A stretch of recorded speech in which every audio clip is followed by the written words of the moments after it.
My name is Sienna, 33 years old, and until tonight I was the invisible force keeping my family from total financial ruin.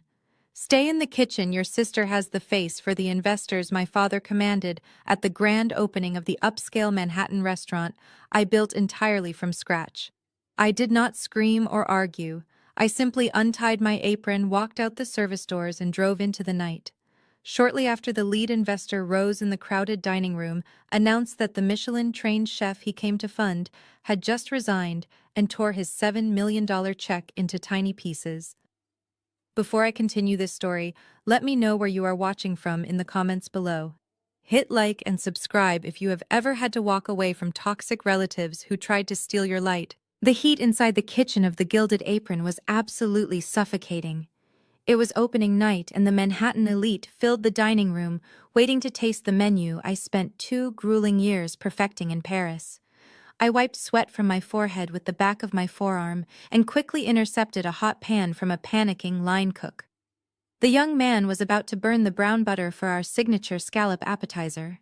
I took the handle, lowered the heat, and whisked the sauce until it smelled perfectly like toasted hazelnuts. I was the executive chef, the recipe creator, and the absolute only reason this establishment was not burning to the ground. Melanie had insisted on hiring her lazy friends to staff the line to save money, leaving me to manage a crew of complete amateurs. Smoke billowed from the grill station, order tickets printed endlessly from the machine, and the sheer volume of guests threatened to drown us. But I was totally in my element.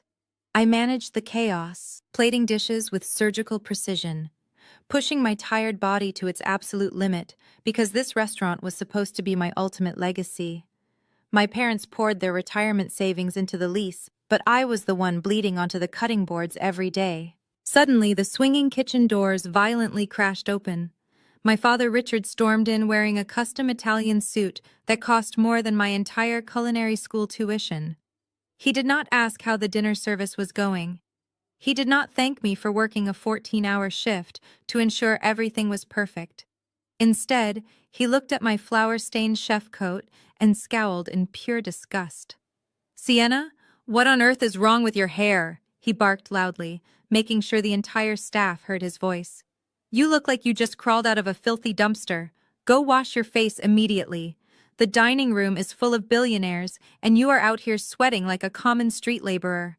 I carefully placed a pair of plating tweezers down on the stainless steel counter and looked at him. "I am sweating because I am cooking for 300 people, Dad. The blackberry reduction for the duck needs my constant attention, and half the cooks Melanie hired do not even know how to properly hold a chef knife." Richard stepped closer, his face turning an angry shade of red. "Do not dare blame your sister for your own incompetence. Melanie is out there right now charming Preston Cole, the single most important venture capitalist in New York City. She is securing our financial future while you are just playing in the grease. I need you to stay out of sight tonight. You are entirely unpresentable for high society." The profound disrespect was not entirely new, but tonight it felt like a sharp physical blow to my chest. I had spent years being the family scapegoat, the quiet workhorse tucked away while my parents openly allowed my sister to claim all my hard-earned achievements. Richard aggressively pointed a manicured finger directly at my face. "Your sister is the true face of this brand. She has the business degree and the elegance to properly handle the wealthy investors. You are just the hands making the food. Stay in the kitchen, do not come out, and do not ruin Melanie's big moment." He turned around and pushed back through the swinging wooden doors, leaving a heavy, toxic silence in his wake. The young line cook stared at me in shock, waiting to see my reaction. The ticket machine kept screaming, spitting out another dozen complex orders. I looked at the perfectly plated dishes, the sauces I developed from scratch, and the hard-earned grease on my tired hands. I realized in that exact moment that my family did not see me as a beloved daughter or a brilliant chef. They simply saw me as an appliance to hide in the dark. Before I could even process the sting of my father's words, the heavy metal doors swung open again. This time it was Melanie. She glided into the chaotic, grease-stained kitchen, looking like she was walking down a runway in Milan. She was wearing a stunning floor-length emerald silk gown. She even had the audacity to pair it with crystal-embellished heels, that cost more than my entire monthly salary. Those shoes were completely impractical for a slippery commercial kitchen floor, but she did not care. She walked with an arrogant swagger that demanded absolute attention from everyone around her. I recognized the designer immediately. It was a $4,000 dress, and I knew exactly how she paid for it. That money had been siphoned directly from the small business loan we took out to buy our commercial-grade ovens. While I was scrubbing floors and negotiating with wholesale seafood vendors at 4 in the morning, Melanie was apparently shopping on Fifth Avenue on the restaurant's dime. The line cook stopped what they were doing and stared at her. She looked entirely out of place among the stainless steel prep tables and the frantic energy of a working kitchen. She did not even acknowledge the staff. Her eyes locked onto me and she offered a condescending, perfectly glossed smile. She walked over to the expediting station where I was finishing the plating for our pan-seared halibut. Melanie leaned over, careful not to let the silk of her dress touch the counter, and stared critically at the saffron-infused beurre blanc I had just delicately drizzled over the fish. "This looks terrible, Sienna," she said, wrinkling her nose in disgust. "The sauce is completely separated. It looks like yellow water. Remake it immediately." I stared at her in utter disbelief. "Melanie, that is a perfectly emulsified beurre blanc. The saffron threads give it that golden color, and it holds its shape exactly as it is supposed to. It is the exact technique I learned at Le Meurice in Paris." She rolled her eyes, completely uninterested in my culinary expertise. "I do not care what they do in France," she snapped sharply. "It does not look appetizing. Make something thicker and whiter, like ranch dressing or something. I need everything to be absolutely flawless tonight. You are going to ruin my big moment with this pretentious garbage." I gripped the edge of the metal counter so tightly, my knuckles turned white. "Your big moment?" I asked, keeping my voice dangerously low so the rest of the kitchen would not hear. "Yes, my big moment," Melanie replied loudly, making sure everyone did hear.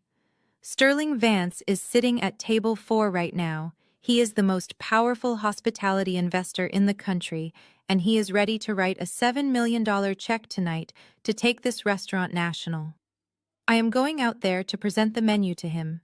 I am going to walk him through the flavor profiles, the inspiration behind the dishes, and the vision for the brand." I slowly let out a harsh, bitter laugh. "You do not even know the difference between a shallot and an onion, Melanie. How exactly are you going to explain the flavor profiles to a legendary investor?" She smiled again, that same infuriating, smug expression. "Because I have the business degree, and I have the face that sells the brand. Nobody wants to invest millions of dollars into a sweaty, exhausted girl who looks like she has not slept in a week." My father suddenly reappeared behind her, placing a proud, supportive hand on Melanie's shoulder. "Listen to your sister Sienna," he commanded, his tone leaving no room for argument. "We agreed that she would be the front-facing CEO of this operation. Mr. Vance wants to see a poised, polished executive leading his investment, not a messy cook. Melanie will take the credit for the menu concept tonight. It is the only way we are going to secure that $7 million check. You just keep the food coming out hot and on time." I looked back and forth between the two of them. My own father and sister were standing in the kitchen I designed, demanding I hand over my life's work so they could secure millions of dollars under false pretenses. They had used my resume, my Michelin training, and my blood, sweat, and tears to lure in a billionaire investor, only to push me into the shadows the second the money was on the table. Richard leaned in closer, his voice dropping into a harsh whisper. "Stay hidden, Sienna. I am not asking you. I am explicitly telling you. Do your job, keep your mouth shut, and let your sister secure our family's financial future tonight." I stared into my father's eyes, searching for even a flicker of parental warmth or basic human respect. There was absolutely nothing there, just cold, calculating greed. He looked at me the way a factory owner looks at a broken machine. For 33 years, I had bent over backward to earn their approval. I endured the constant comparisons to Melanie, the blatant favoritism, and the endless demands on my time and talent. I thought that if I just worked hard enough, if I built something truly magnificent like this restaurant, they would finally see me. They would finally be proud of me.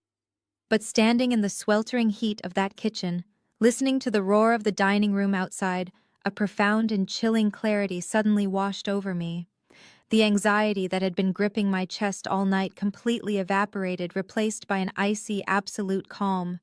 They did not want a daughter, they wanted a ghost. I did not yell.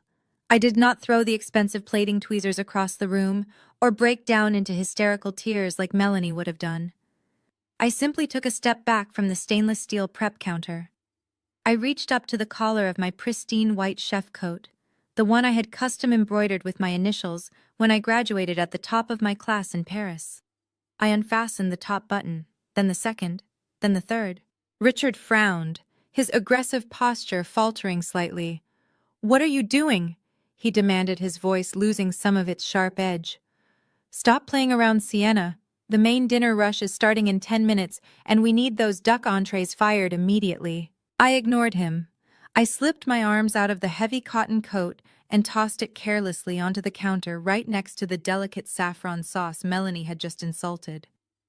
Underneath, I was wearing a simple black t-shirt drenched in the sweat of my own hard work.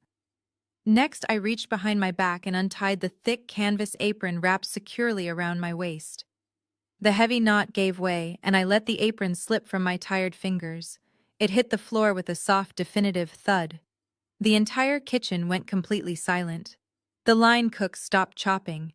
The dishwashers turned off the industrial sprayers. The only sound left was the relentless ticking of the order printer spitting out more tickets. Melanie took a step back, her designer heels slipping slightly on the greasy floor. Her smug smile vanished entirely, replaced by a look of genuine panic. "Sienna, put that apron back on right now," she snapped, her voice rising an octave. "You cannot throw a temper tantrum tonight. Sterling Vance is out there waiting." I looked directly at my sister, taking in her ridiculous $4,000 gown and her complete lack of culinary knowledge.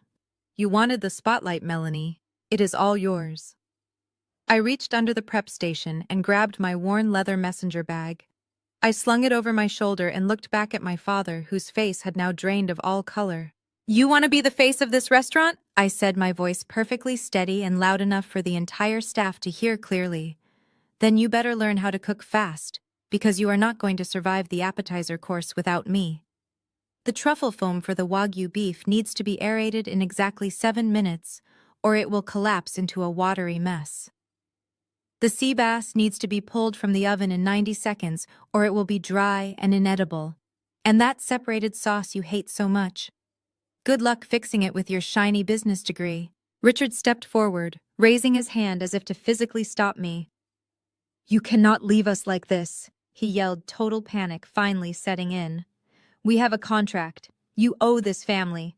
"I do not owe you a single thing," I replied coldly. "I built this kitchen, and now I am walking out of it forever. Tell Mr. Vance the chef says bon appetit." Without waiting for another word, I turned my back on them and walked straight toward the heavy metal delivery doors at the back of the kitchen. I pushed the crash bar and the door flew open, letting in a blast of cool, crisp New York City night air. I stepped out into the dark alleyway, leaving the oppressive heat, the screaming ticket machine, and my toxic family behind.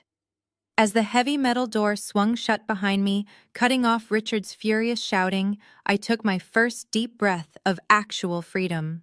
I did not know exactly what my next move was going to be, but I knew one thing for absolute certain. The gilded apron was about to go up in flames, and I was not going to be around to extinguish the fire. The cold November wind whipped against my t-shirt. I slid into the driver's seat of my car and slammed the door shut, sealing out the kitchen noise. Before I could even put the keys in the ignition, the glowing screen of my phone lit up the dark cabin. The caller ID flashed brightly in the dark. It was Andre, Melanie's husband, and my brother-in-law. Andre was the financial manager for the restaurant, but more importantly, he was the only person in my entire family who ever treated me with genuine respect. I hit accept and put the phone on speaker. "Andre, I cannot go back in there." I started, my voice shaking slightly with residual anger. "I just walked out. They can serve the duck raw for all I care." "Sienna, listen to me very carefully," Andre interrupted, his deep voice hushed and frantic. "Do not go back into that kitchen. Get as far away from this building as you possibly can. I frowned, confusion temporarily overriding my anger. Where are you? Why are you whispering? I am in Richard's makeshift office downstairs. Andre replied quickly. I was supposed to be running the final payroll numbers before dinner service, but I just found the finalized investment contracts sitting on his desk. The ones he is presenting to Sterling Vance tonight. I felt a cold knot form in my stomach. What about them? Andre took a sharp breath. Sienna, they cut you out, completely. The new LLC operating agreement lists Melanie as the 90% majority owner and your father holding the remaining 10%. Your name is nowhere on these documents. You are legally classified as a standard at-will employee. They are giving you zero equity in the Gilded Apron. My grip on the steering wheel tightened until my hands cramped. I stared blankly through the windshield as the sheer magnitude of their betrayal crashed over me. I gave them everything, Andre. I spent 2 grueling years sleeping on a tiny cot in Paris, working 80-hour weeks just to earn those Michelin credentials. I developed every single recipe on this menu. I know, Andre said sympathetically, and that is exactly what makes this so incredibly sick. I am looking at the pitch deck they sent to Vance last month. It is plastered with your resume, your culinary awards, and your name. They used your exact credentials to get the most powerful investor in New York to walk through those doors. But the second Vance signs that $7 million check tonight, the money goes straight into an account controlled solely by Melanie. They used you as the bait, and now they are tossing you overboard. A wave of pure, unfiltered rage washed over me. It was not just about the disrespect in the kitchen anymore. This was a calculated, premeditated financial theft. My own father had orchestrated an elaborate fraud to strip me of my life's work and hand it to his golden child. Andre, I whispered, my voice turning remarkably cold. Vance is upstairs right now. He is sitting at table 4 waiting for the appetizer course. Richard just told me to stay hidden in the kitchen so Melanie could pretend she is the mastermind behind the menu concept. Andre let out a heavy sigh of disgust. Of course he did. Sienna, Melanie cannot even fry an egg. This whole operation is a massive house of cards, and Richard expects you to just quietly hold it up from the shadows. What are you going to do? I looked at the digital clock on my dashboard. It was 7:15. The main dinner rush was about to hit its absolute peak. I am not holding up their house of cards anymore, I told him firmly. I left my apron on the counter. I am in my car right now, and I am leaving. There was a brief moment of stunned silence on the other end of the line, followed by a low, approving chuckle from Andre. Good for you, Sienna. It is about damn time you stood up to them. But you need to be prepared. When Richard realizes you are actually gone and the kitchen starts crashing, he is going to lose his mind. He will try to blame this entire disaster on you.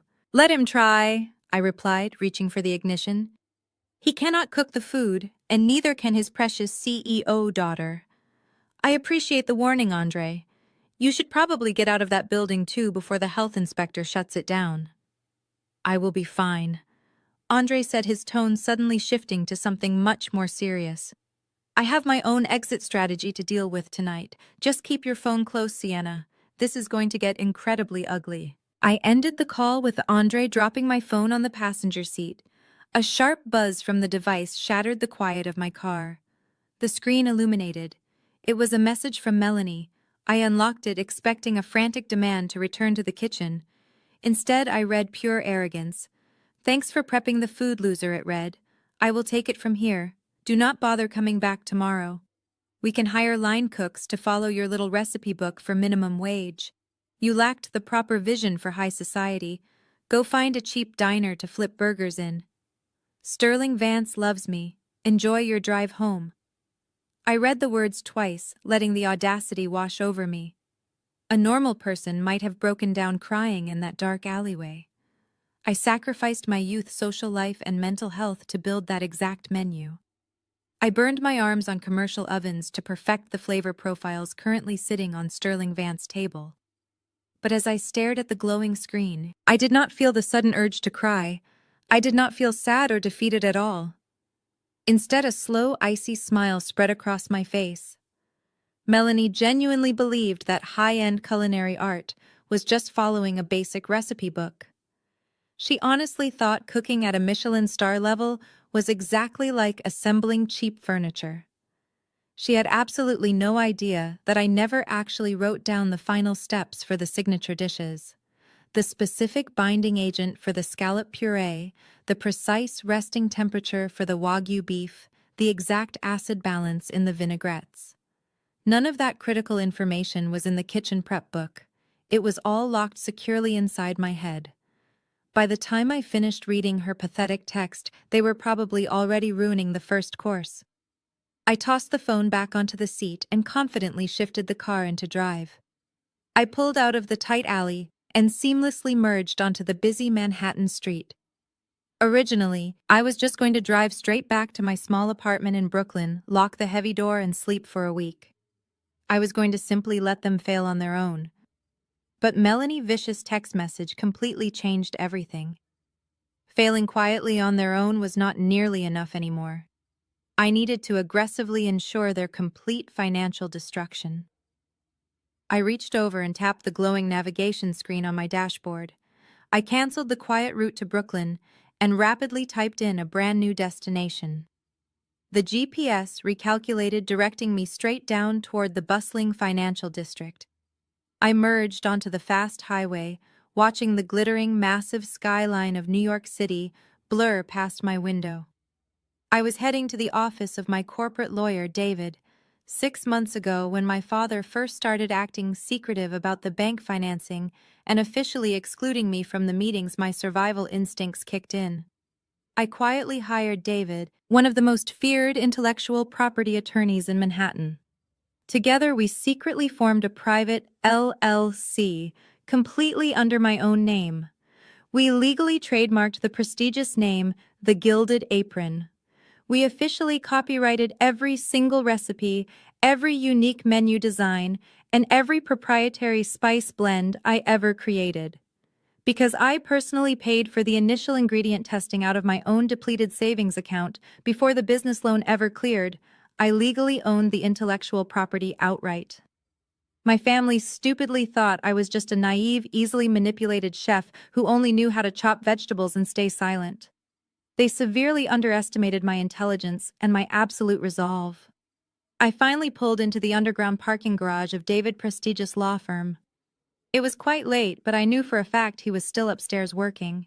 I had texted him earlier in the afternoon to fully prepare the heavy paperwork, just in case my family actually tried to pull a stunt at the grand opening. I securely parked my car, grabbed my heavy leather bag, and walked purposefully toward the glowing glass elevators. The cold concrete floor echoed loudly with the confident sound of my leather boots. I was no longer the sweaty, flour-covered girl they arrogantly banished to the back room. As the high-speed elevator shot up toward the 50th floor, my phone aggressively buzzed again inside my bag. I did not even bother checking the glowing screen. I knew exactly what it was. The complex appetizer course had officially hit the VIP tables, and their pathetic house of cards was already collapsing. I confidently stepped out of the elevator into the pristine lobby of the expensive law firm. It was time to pull the legal trigger and burn their stolen empire straight to the absolute ground. Back at the Gilded Apron, the atmosphere in the dining room was completely electric. The heavy mahogany doors remained propped open by 2 uniformed valets, welcoming a steady stream of New York City elite. Women draped in diamonds and men in tailored bespoke suits filled the velvet booths. The crystal chandeliers cast a warm golden glow over the crisp white tablecloths.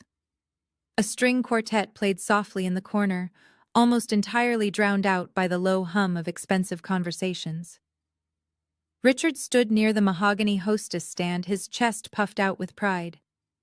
He repeatedly checked his gold watch, waiting for the evening's single most important arrival. Then the heavy glass doors parted one final time. Sterling Vance stepped into the restaurant. He was an imposing figure, a billionaire investor known for his absolute ruthlessness in the hospitality industry. He wore a sharp, dark navy suit, without a tie, projecting an aura of quiet, immense power. He was not accompanied by an entourage, only his personal assistant who carried a sleek leather portfolio. Richard immediately nudged Melanie, who was nervously fixing her designer dress. "Showtime," he hissed quietly. "Go get our money." Melanie took a deep breath, plastered on her most brilliant practice smile, and glided across the Italian marble floor toward the entrance. "Mr. Vance," she practically purred, extending her hand. "Welcome to the Gilded Apron. I am Melanie, the CEO and creative director behind the brand. We are absolutely thrilled you could join us for our opening night." Sterling Vance accepted her hand with a firm, brief shake. His sharp eyes scanned the dining room, taking in the expensive decor before finally settling on her. "The space looks adequate, Melanie, but I do not invest in expensive light fixtures. I invest in culinary talent. Your pitch deck highlighted a very specific Michelin-trained approach to French cuisine. I am very eager to taste the vision you outlined in those documents." Melanie's smile widened, though it looked slightly rigid. "Oh, absolutely. The menu is a true reflection of my passion for elevated dining. Please let me show you to the chef table. It is our best seat in the house." She led him to a large semi-private booth near the kitchen doors, designed specifically to give VIPs a glimpse into the culinary process. As soon as Vance sat down, his assistant opened the leather portfolio, revealing a printed copy of the menu. Vance barely glanced at it. He looked directly at Melanie, who was standing beside the table, trying to look effortlessly chic. "So Melanie, tell me about your sourcing for the black truffles featured in the Wagyu dish," Vance said, his tone casual, but his eyes intensely focused. "In your initial email, you mentioned establishing a direct pipeline with a specific region in France." Melanie blinked, the perfectly glossed smile faltering for just a fraction of a second. She shifted her weight nervously in her expensive heels. "Oh yes, the truffles. They are wonderful. We get them from a very exclusive supplier. The best in the region, really. They bring such an earthy, rich flavor to the beef." Vance raised an eyebrow, clearly unimpressed by the generic answer. "Which region specifically? Périgord or Provence?" "There is a distinct difference in the harvest season and the moisture content, which directly affects how they interact with a heavy reduction sauce." Melanie swallowed hard, her mind entirely blank. She had never ordered a truffle in her life. She did not even know what a reduction sauce actually was. Périgord, I believe." "Yes, definitely Périgord. We ensure they are very fresh." "Fresh?" Vance repeated, a hint of genuine amusement crossing his features. "Melanie, winter truffles from Périgord are currently out of season. If you are serving fresh ones tonight, they are either from Australia or you are lying to me." Melanie's face flushed a deep, uncomfortable shade of red. "Right, of course. My apologies. I oversee the macro operations, so sometimes the daily sourcing details slip my mind. I assure you they are of the highest quality." Vance leaned back in his leather chair, steepling his fingers together. "I see. Well, let us move to the appetizer course then. I am particularly interested in the scallop puree. Your notes emphasized a unique emulsion technique to prevent the butter from breaking under the heat of the pass. Could you elaborate on that process? I have seen many talented chefs fail to hold that specific emulsion." Melanie felt a cold sweat prick the back of her neck. The kitchen doors swung open behind her and a waiter rushed past carrying a tray of cocktails. She desperately wished she could disappear. "The emulsion," she stammered, her voice losing its confident purr. "Yes, it is very technical. We use a special blender. It makes the butter very smooth so it does not break." Sterling Vance stared at her in complete silence for a long, agonizing moment. His assistant stopped taking notes and looked up. "A special blender," Vance finally repeated, his voice dangerously quiet. "That is your technical explanation." Melanie nodded frantically, completely out of her depth. "Exactly. It is highly proprietary." Vance did not smile. He simply nodded slowly. "Fascinating. Well, I look forward to tasting this proprietary blender technique. Bring out the first course, Melanie. Let us see if the food speaks louder than your explanations."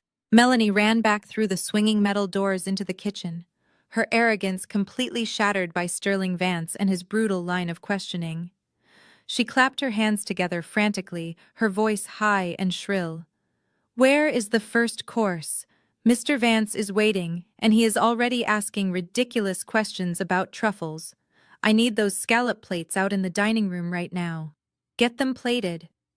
The kitchen was in a state of absolute paralyzed chaos. The young lead-line cook she had foolishly hired for a very low salary was frantically tearing through the upper shelves above my prep station. He was tossing metal bowls and plastic containers onto the floor. "It is gone!" he yelled over the sound of the screaming ticket printer. "What is gone?" Melanie demanded, grabbing him by the shoulder of his cheap chef coat. The black leather notebook, he replied, his eyes wide with panic. Sienna took her recipe book. "And the spice containers. The jars with the toasted hazelnut dust and the dried tarragon powder are missing. We do not have the exact measurements for the scallop puree, and the butter sauce just broke again." Melanie looked at the stainless steel counter where I had left my apron. "Well, figure it out!" she shrieked, her face turning pale. "You went to culinary school. Just make a puree and sear the stupid scallops. We cannot keep a billionaire waiting. Make it look pretty." The cook scrambled in a blind panic. Without my spice blends and temperature instructions, they were completely lost. The young cook threw a handful of raw scallops onto a smoking hot pan without patting them dry first. The moisture caused the hot oil to spit, effectively boiling the seafood instead of giving it a crisp sear. Meanwhile, another cook was desperately trying to force cold butter into a hot pan of wine, watching in horror as the sauce rapidly separated into a greasy, unappetizing yellow puddle. "Just plate it!" Melanie screamed, watching the digital clock on the wall tick forward. "Wipe the edges and garnish it with something green. I do not care what it is." Waiters nervously grabbed the poorly executed plates and pushed their way back into the elegant dining room. Melanie smoothed down her expensive silk dress, took a deep breath to steady her shaking hands, and followed them out. She plastered a fake smile onto her face as she approached the VIP booth. "Here we are, Mr. Vance," Melanie announced with forced enthusiasm. "Our signature pan-seared scallops with a saffron beurre blanc and a delicate cauliflower puree. Enjoy." The waiter carefully set the heavy porcelain plate down in front of the legendary investor. Sterling Vance did not immediately pick up his fork. He sat perfectly still, staring down at the food. Even from a distance, the flaws were glaringly obvious. The scallops were pale and rubbery, lacking the crucial caramelized crust. The puree underneath them was lumpy and dense. Worst of all, the sauce Melanie had proudly announced as a beurre blanc was fully separated, pooling around the edges of the dish, like cheap, yellow cooking oil. Vance slowly picked up his heavy silver fork. He cut a small piece of the pale scallop, swiped it through the greasy sauce, and brought it to his mouth. Melanie held her breath, her manicured nails digging deep into the palms of her hands. Richard, who had been watching from across the room, took a step closer, his face tight with anxious anticipation. Vance chewed the food slowly. His expression did not change. He did not grimace, but he did not smile either. After exactly one bite, he swallowed, placed his silver fork down on the edge of the pristine white plate, and picked up his linen napkin. He dabbed his mouth and folded the napkin, placing it on the table. "Is everything to your liking?" Melanie asked, her voice trembling slightly. Vance looked up at her, his dark eyes entirely devoid of warmth. "This scallop is terribly overcooked," he stated evenly, his voice carrying easily over the soft string quartet playing in the corner. "The puree is gritty, and your proprietary blender technique seems to have resulted in a completely broken, oily sauce. This is not the food of a Michelin-trained chef. This is the food of a terribly confused amateur." The nearby chatter suddenly and completely died. The surrounding tables overheard the harsh critique. The celebratory energy vanished, replaced by a heavy, suffocating tension. Richard frantically rushed over, his face slick with cold sweat. He opened his mouth to offer a frantic excuse to the investor, but the words completely failed him. Sterling Vance just sat there emanating cold authority, while Melanie stood entirely frozen in sheer unadulterated terror. Before the silence could stretch into absolute ruin, Andre stepped out from the shadows of the hostess stand. He had been watching the entire agonizing exchange unfold from across the elegant room. He walked smoothly toward table 4, projecting an air of calm professionalism that directly contrasted with Richard panic and Melanie complete paralysis. "Mr. Vance, I sincerely apologize for this unacceptable misstep," Andre said, his deep voice steady and reassuring. He smoothly motioned for a nearby busboy to immediately clear the offending scallop plates from the pristine table. "We are experiencing an unforeseen issue with our kitchen staff tonight. Please allow me to personally arrange a different appetizer while we rectify the situation." Vance did not say a word, but he gave a slight curt nod, acknowledging Andre's competence. Andre then turned his attention to the surrounding tables, gracefully moving through the dining room. He offered complimentary bottles of expensive champagne, comped entire checks, and used his natural charisma to temporarily soothe the growing wave of angry murmurs sweeping through the restaurant. Melanie just stood frozen near the busy bar, watching her husband do the difficult job she arrogantly claimed she was born to do just moments ago. He was managing the immediate crisis perfectly, acting exactly like the skilled financial and floor manager he was hired to be. But Richard did not see a professional saving his business from total ruin. He only saw someone stealing the precious spotlight from his golden daughter. As Andre finished comping a meal for a prominent food critic at table 9, Richard suddenly grabbed him aggressively by the elbow. Richard's fingers dug painfully into the expensive fabric of Andre's tailored suit jacket. He yanked Andre forcefully away from the dining room floor and dragged him into the narrow, dimly lit hallway leading toward the private wine cellar. "What exactly do you think you are doing out there?" Richard hissed, his face twisted in an ugly sneer. His breath smelled heavily of nervous sweat and expensive scotch.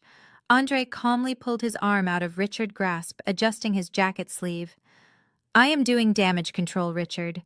Your daughter just served raw seafood and a broken sauce to a billionaire investor. I am trying to stop the entire dining room from walking out the front door and ruining our reputation." Richard's face flushed an even deeper shade of angry crimson red. "You do not speak to the VIPs, he spat, pointing a shaking finger directly at Andre's chest. "You are the accountant. You stay in the back office and crunch the numbers.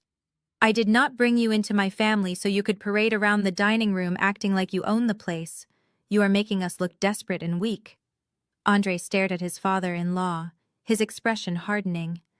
"I am keeping this restaurant afloat because Melanie is currently having a panic attack. Someone has to manage the floor before we lose every single customer here." Richard let out a harsh, cruel laugh. "You really think you belong out there with those people? You think wearing a nice suit suddenly erases where you came from? Let us get one thing perfectly clear right now, Andre. You only have this prestigious job because you married my daughter.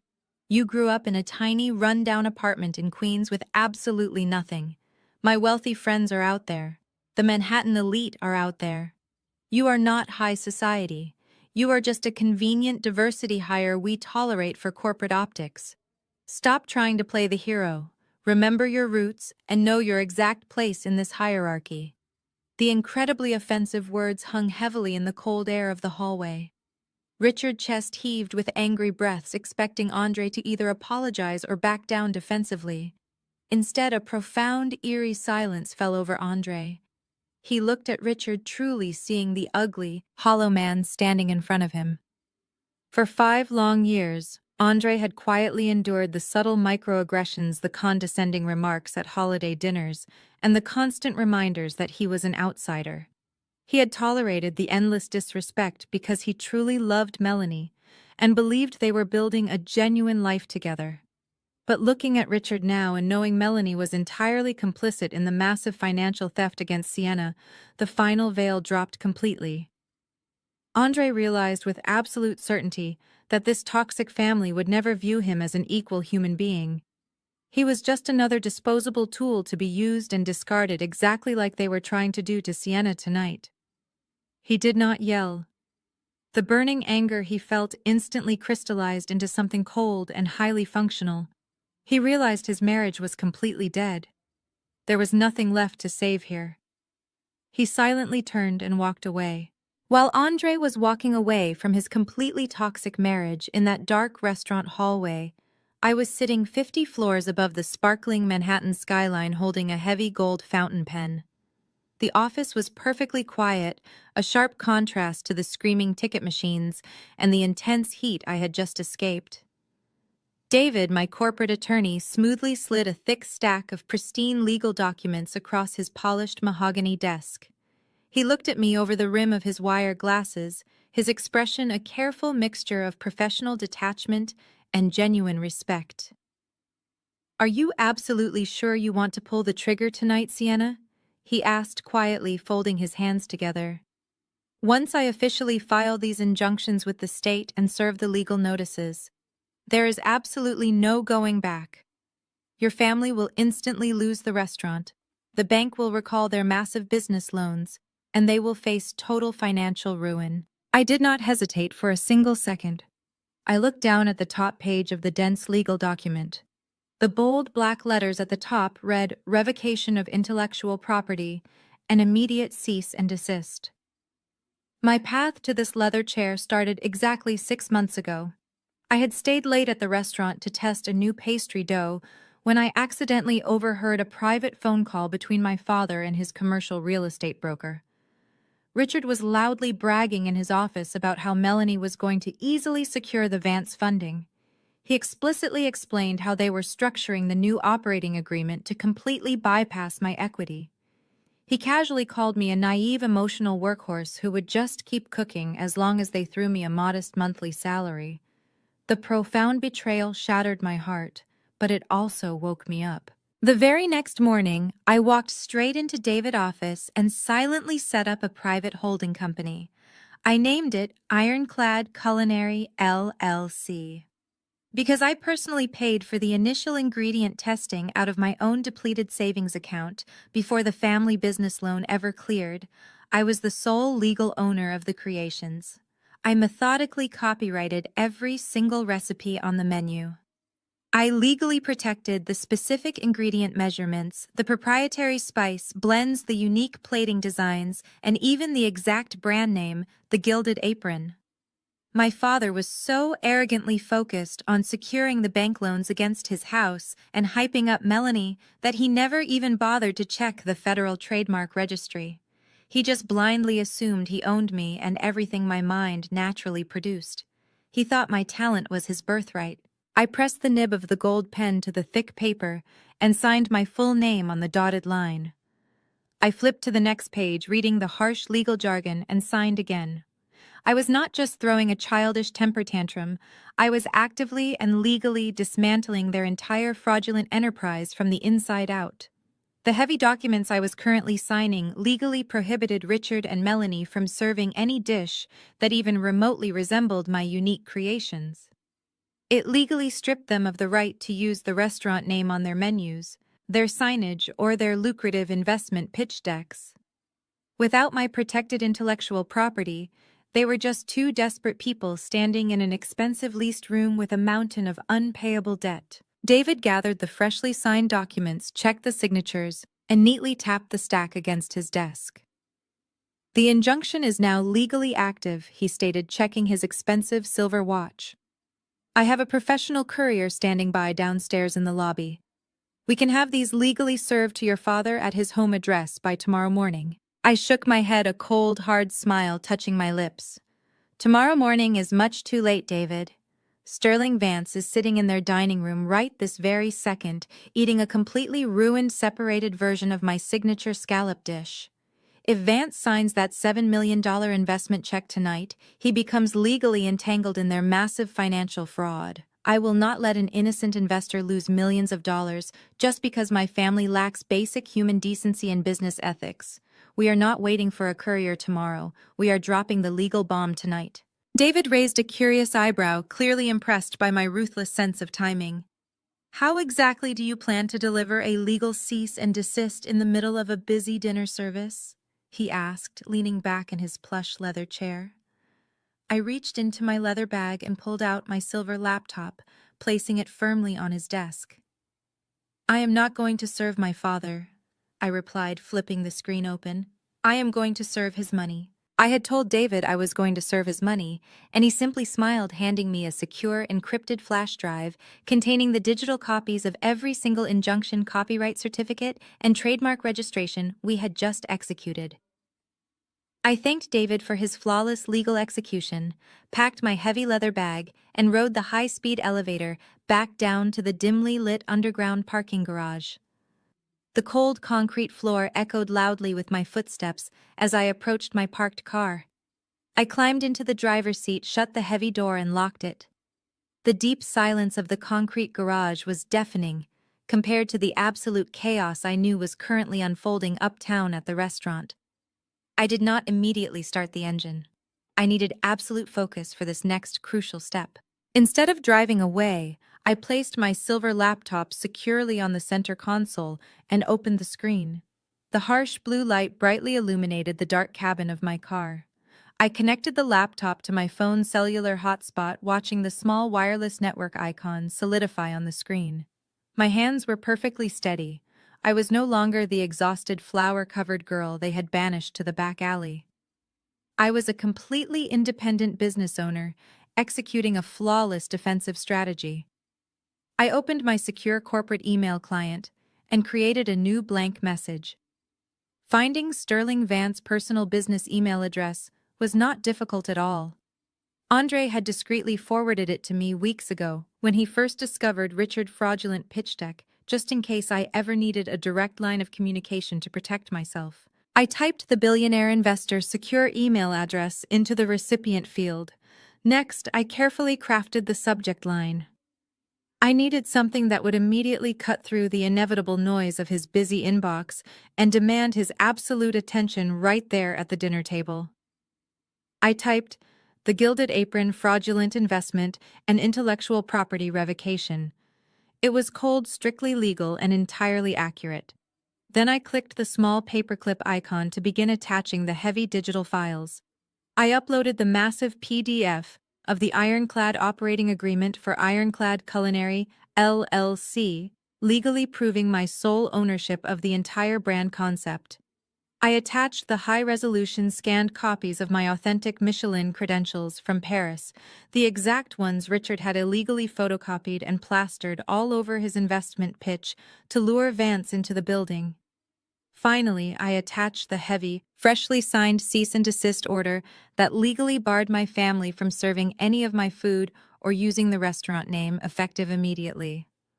The green progress bar quickly filled across the screen as the dense files attached to the email. Now came the most critical part of the entire evening.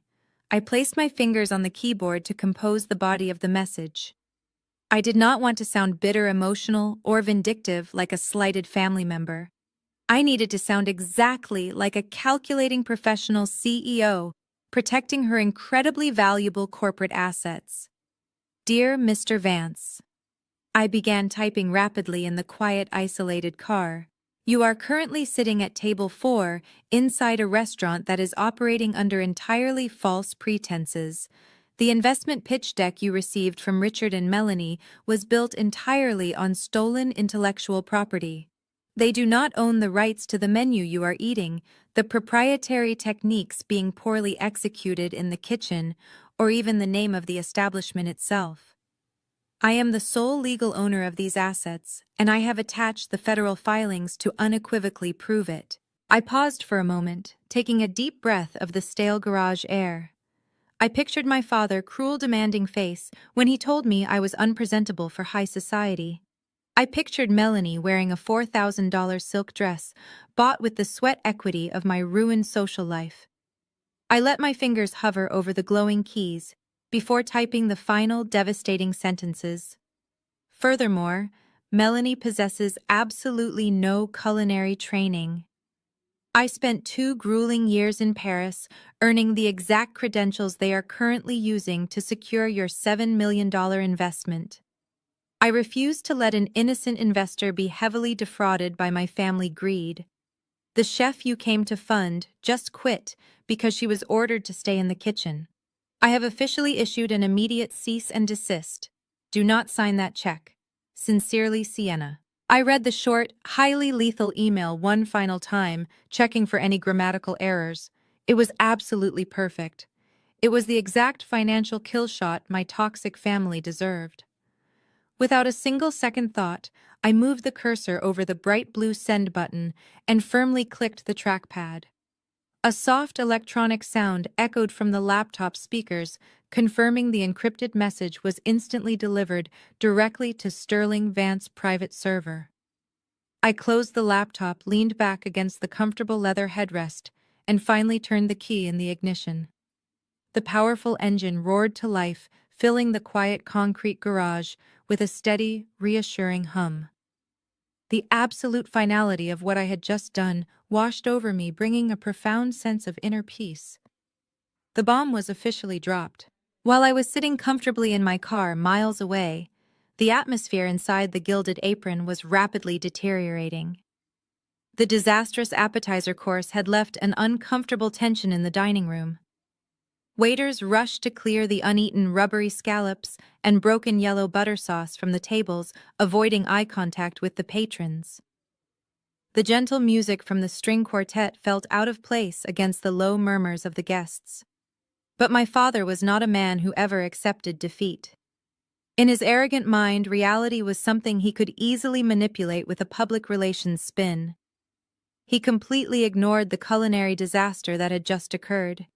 He decided the best way to save the evening was to aggressively push forward and secure the money before Sterling Vance could ask more questions or walk out the door. Richard smoothed down the lapels of his Italian suit, wiped the sweat from his forehead with a linen napkin, and picked up a champagne flute.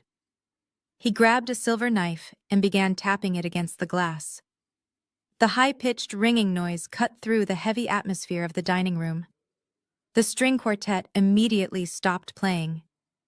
The low murmurs of the confused guests slowly died down as all eyes turned toward the center of the room. Richard smiled broadly, projecting a false warmth that made my skin crawl. "Ladies and gentlemen," Richard announced, his voice booming across the silent room. "If I could please have your undivided attention for a moment." He stepped right into the center of the dining room, positioning himself perfectly under the brightest crystal chandelier so the hired press photographers could get a perfect clear shot.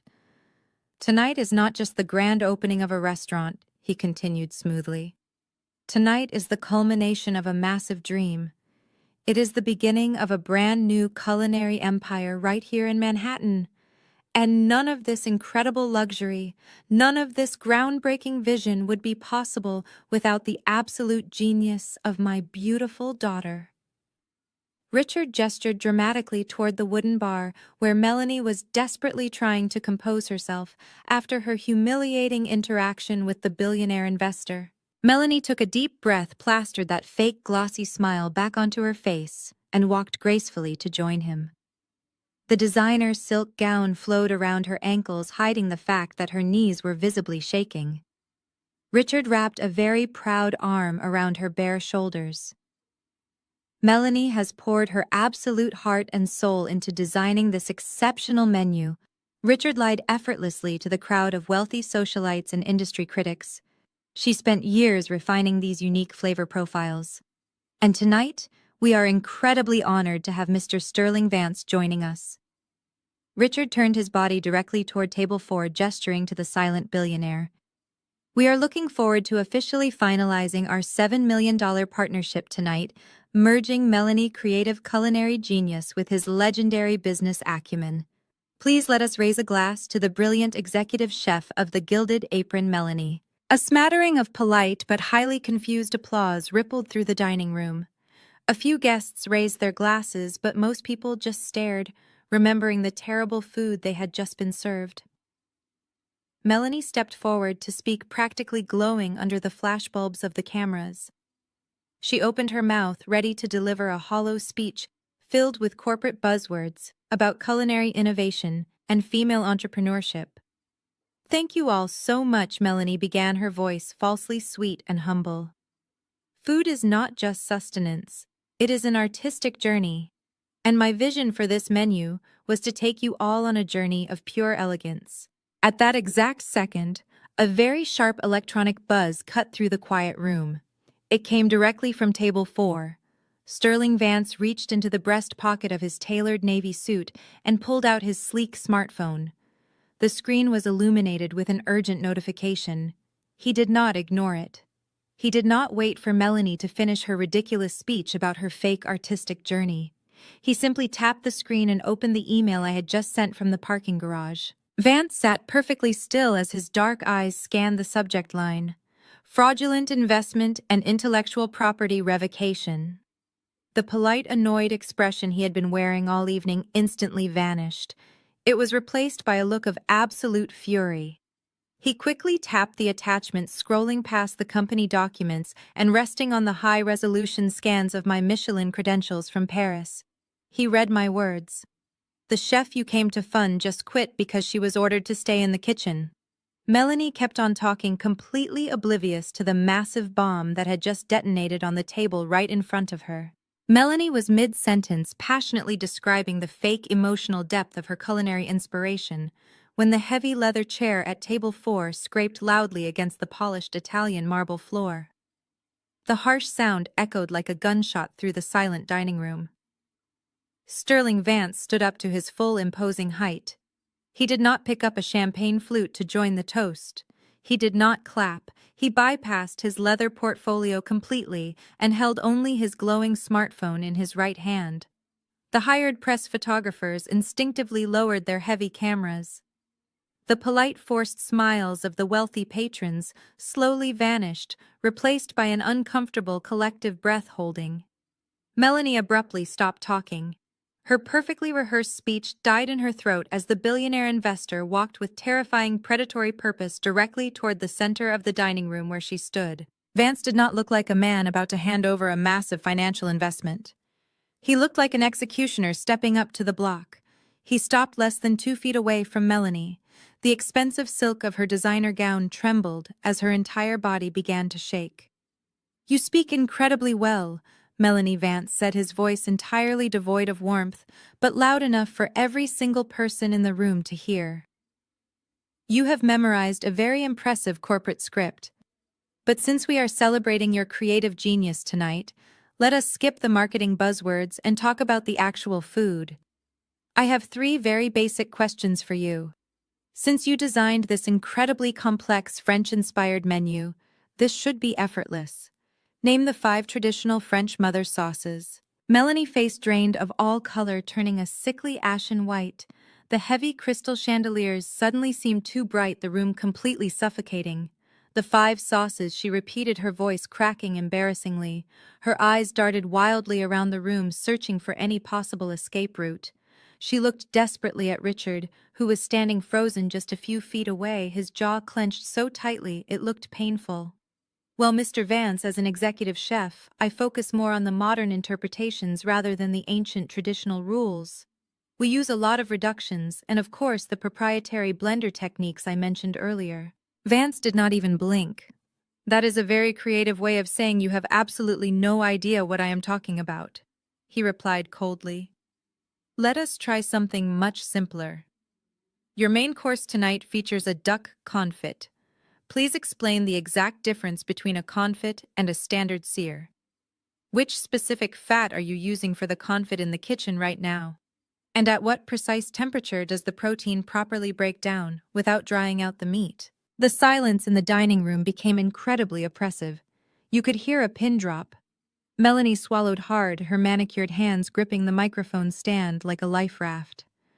"The confit," she stammered, sweat visibly forming on her forehead and ruining her flawless makeup. "We sear the duck in a very hot pan. With butter. Very hot butter. And then we roast it until it is crispy." Richard tried to step forward, holding up his hands in a frantic, pacifying gesture. "Sterling, please, my daughter is just overwhelmed by the cameras and the excitement of the evening. Let us go back to the table and discuss the financials." Vance snapped his head toward my father, raising a single finger that stopped Richard dead in his tracks. I am speaking to the creative genius, Richard. Do not interrupt her. Vance turned his dark, unforgiving eyes back to my sister. Confit is a slow cooking method involving the animal-own rendered fat, not a high-heat sear with butter, he corrected her brutally. I will give you one final, extremely simple chance, Melanie. What is a mirepoix? It is the absolute foundational base of almost every savory dish you serve tonight. It consists of 3 simple vegetables. Name them for me right now. Melanie was openly hyperventilating. The confident, arrogant woman who had banished me to the alleyway was completely gone. In her place stood a terrified fraud exposed beneath the glaring lights of high society. She squeezed her eyes shut and guessed blindly. Onions, she blurted out, garlic, and peppers. Green peppers. A collective gasp rippled through the dining room. Several prominent food critics sitting near the front row actually groaned aloud in second-hand embarrassment. Even enthusiastic home cooks knew a traditional French mirepoix consisted solely of onions, carrots, and celery. The illusion was completely shattered. The entire room watched the arrogant CEO utterly unravel in real time. Sterling Vance looked down at her with an expression of pure, unadulterated disgust. He looked at the glowing screen of his smartphone, then back up at the silent, shocked crowd. The reason Melanie cannot answer these fundamental culinary questions, Vance announced, his voice ringing with absolute authority, is because she has never cooked a professional meal in her entire life. This entire restaurant is a massive, carefully orchestrated lie. Richard lunged forward, desperation clawing at his pristine image. Sterling, please, he begged, his hands raised in a placating gesture. Do not do this here. We can go into the back office and explain everything. It is just a minor familial misunderstanding. Vance did not even look at him. He kept his piercing gaze locked on the silent, captivated audience of New York elite food critics and wealthy patrons. A minor familial misunderstanding, Vance echoed, his voice laced with heavy sarcasm. No, Richard.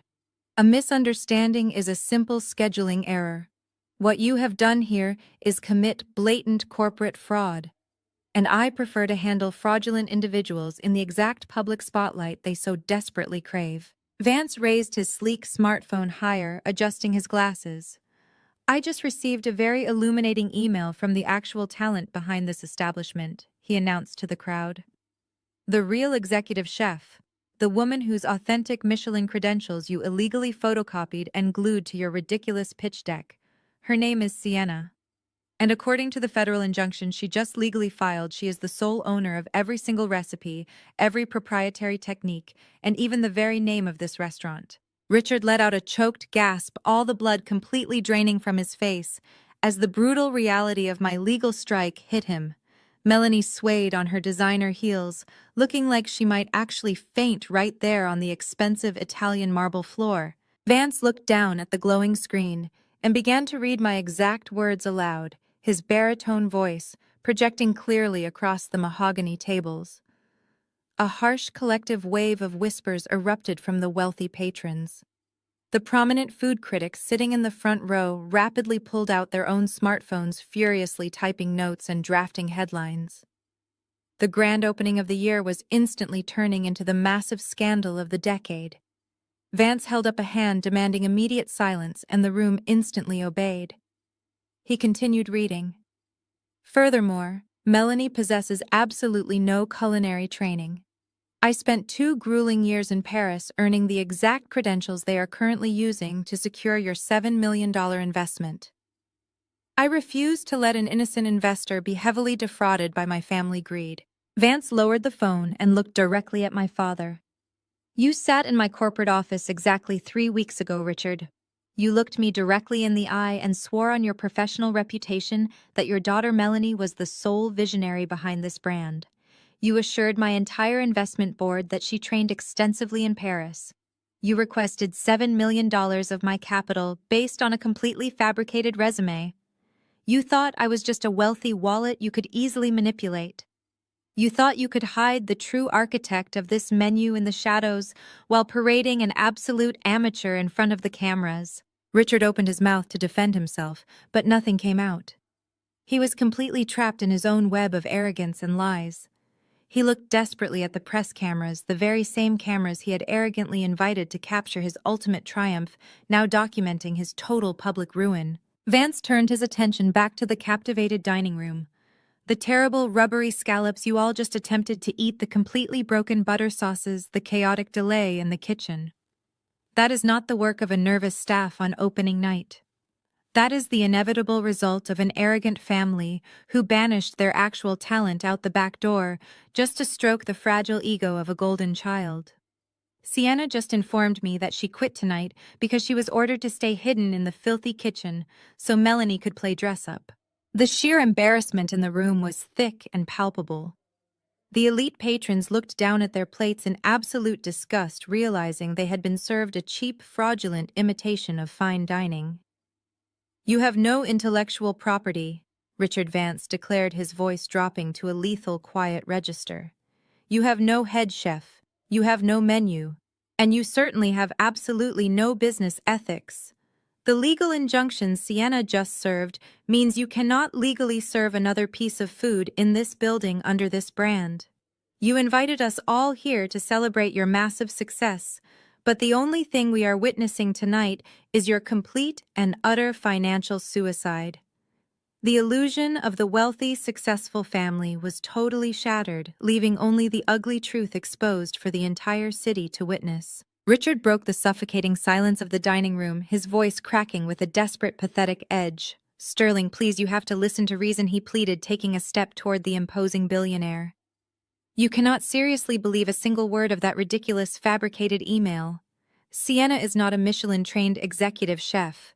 She is just a deeply disgruntled, emotionally unstable former employee. She was a low-level line cook we officially fired this morning for severe insubordination and attempting to steal expensive kitchen supplies. She has always been highly jealous of her sister's immense success.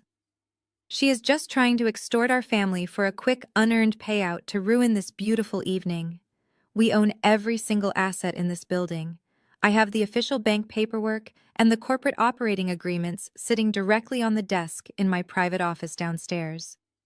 Let us just step away from these flashing cameras, go to the back room, pour a glass of my aged scotch, and I will show you the real documents." He was sweating profusely, heavy drops rolling down his forehead. His custom-tailored suit suddenly looked entirely too large for his rapidly deflating ego. He reached out to touch Vance on the arm, a remarkably foolish attempt at asserting wealthy camaraderie and regaining control of the narrative. Vance sidestepped Richard, reaching hand moving away as if avoiding a contagious disease. "Do not dare touch me, Richard," he commanded, his voice slicing through the tension in the room like a cold steel blade. "I do not drink scotch with pathetic liars, and I certainly do not conduct business deals hidden away in dark back rooms. You honestly think I am a naive fool? You think a woman who just successfully filed a federal intellectual property injunction with David Kensington, one of the most ruthless and respected corporate attorneys in all of Manhattan, is just a low-level line cook throwing a childish tantrum? I had my legal team verify the federal filing the second I finished reading her email. The trademark registration is completely real. The cease and desist injunction is legally active as of this very moment. You own absolutely nothing but a massive mountain of commercial debt." Vance reached deliberately inside the breast pocket of his tailored navy suit jacket. He slowly withdrew a crisp, rectangular piece of watermarked paper. It was the certified cashier check. The $7 million initial investment that Richard had practically mortgaged his entire soul and family home to secure. The entire dining room stared fixedly at the small piece of paper. Richard's eyes widened with ravenous, desperate hunger while Melanie let out a small, pathetic whimper of pure terror. "I did not build a multi-billion-dollar hospitality empire by handing my capital over to incompetent thieves," Vance stated firmly, holding the heavy check up high so the hired press photographers could get a perfectly clear, undeniable shot. "In this specific high-end industry, absolute trust is the only currency that actually matters." A chef word is their absolute bond. You promised me culinary excellence, and instead you delivered a fraudulent, embarrassing circus. You built this entire luxurious facade on the broken back and stolen talent of your own daughter, and then you arrogantly thought you could bury her in a filthy kitchen while you casually cashed my check. That profound moral bankruptcy is a liability I will never tolerate in my portfolio. You are not a savvy businessman, Richard. You are a common con artist wearing an expensive suit, and Melanie is nothing but an empty mannequin playing dress-up with stolen money. Richard opened his mouth to protest again, desperately trying to salvage the situation, but Vance did not give him the chance to speak another lie. The billionaire gripped the edges of the heavy paper check firmly with both hands. With deliberate, agonizingly slow precision, he tore the $7 million check straight down the middle. The sharp ripping sound echoed loudly in the totally silent dining room. Richard let out a visceral, agonizing gasp, looking exactly as if Vance had just physically stabbed him in the chest. Vance placed the two torn halves together and tore them again. Then he tore them a third time, completely reducing the massive fortune into useless, jagged scraps of paper. He extended his hand directly over Melanie's shaking feet. He slowly opened his fingers, letting the torn pieces of the ruined check flutter through the air like falling snow. They landed softly on her ridiculous $4,000 crystal-embellished designer shoes. "Consider my investment officially withdrawn," Vance announced coldly.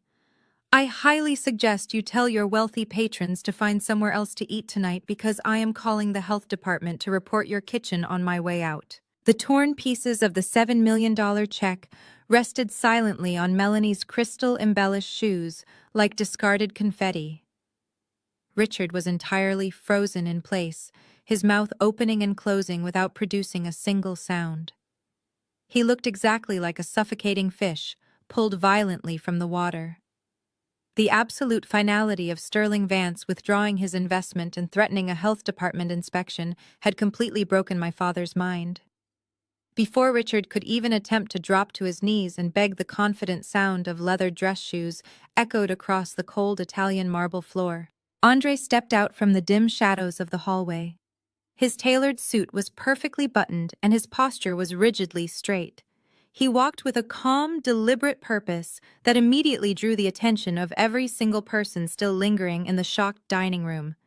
He bypassed Richard entirely and walked straight up to Melanie. She looked up at her husband, tears finally spilling over her heavily mascaraed eyelashes, completely ruining her flawless makeup. "Andre," she sobbed, reaching a shaking hand out toward him. "Please help me fix this. Tell Mr. Vance this is a misunderstanding." Andre did not reach out to hold her hand. He stopped a full foot away from her, his expression entirely devoid of the warmth and patience he had shown her for the past 5 years. "I am not fixing anything for you ever again," Melanie Andre stated, his deep voice carrying clearly to the eager ears of the press.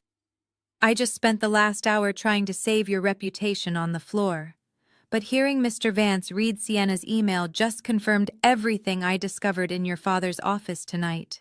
You actively conspired with him to steal your sister's life work. You are a complete fraud, and I refuse to spend another second married to one. I am officially filing for divorce first thing tomorrow morning. My own lawyer will contact yours." Melanie let out a piercing wail, physically recoiling. She collapsed onto a nearby dining chair, burying her face in her hands. The wealthy patrons gasped, completely mesmerized by the spectacular destruction of this arrogant family. Richard finally snapped out of his paralyzed state. His face flushed a dangerous shade of red. He lunged toward Andre, his fists clenched tightly. "How dare you!" Richard screamed, spittle flying from his lips. "You ungrateful parasite! I brought you into high society. You are nothing without this family. I will completely ruin you. I will make sure you never work in finance in this city ever again." Andre did not flinch. He simply looked at Richard with a cold, calculating pity. "You cannot ruin me," Richard Andre replied evenly, "because you do not actually have any power. You do not have any money, and as of tonight you do not even have a restaurant." Andre smoothly turned his back on my screaming father and faced Sterling Vance. The billionaire investor was watching the exchange with intense interest. Andre reached into his jacket pocket and pulled out a small silver flash drive. He held it out toward Vance. "Mr. Vance," Andre said respectfully. "My name is Andre, and until 5 minutes ago I was the chief financial officer for this fraudulent establishment.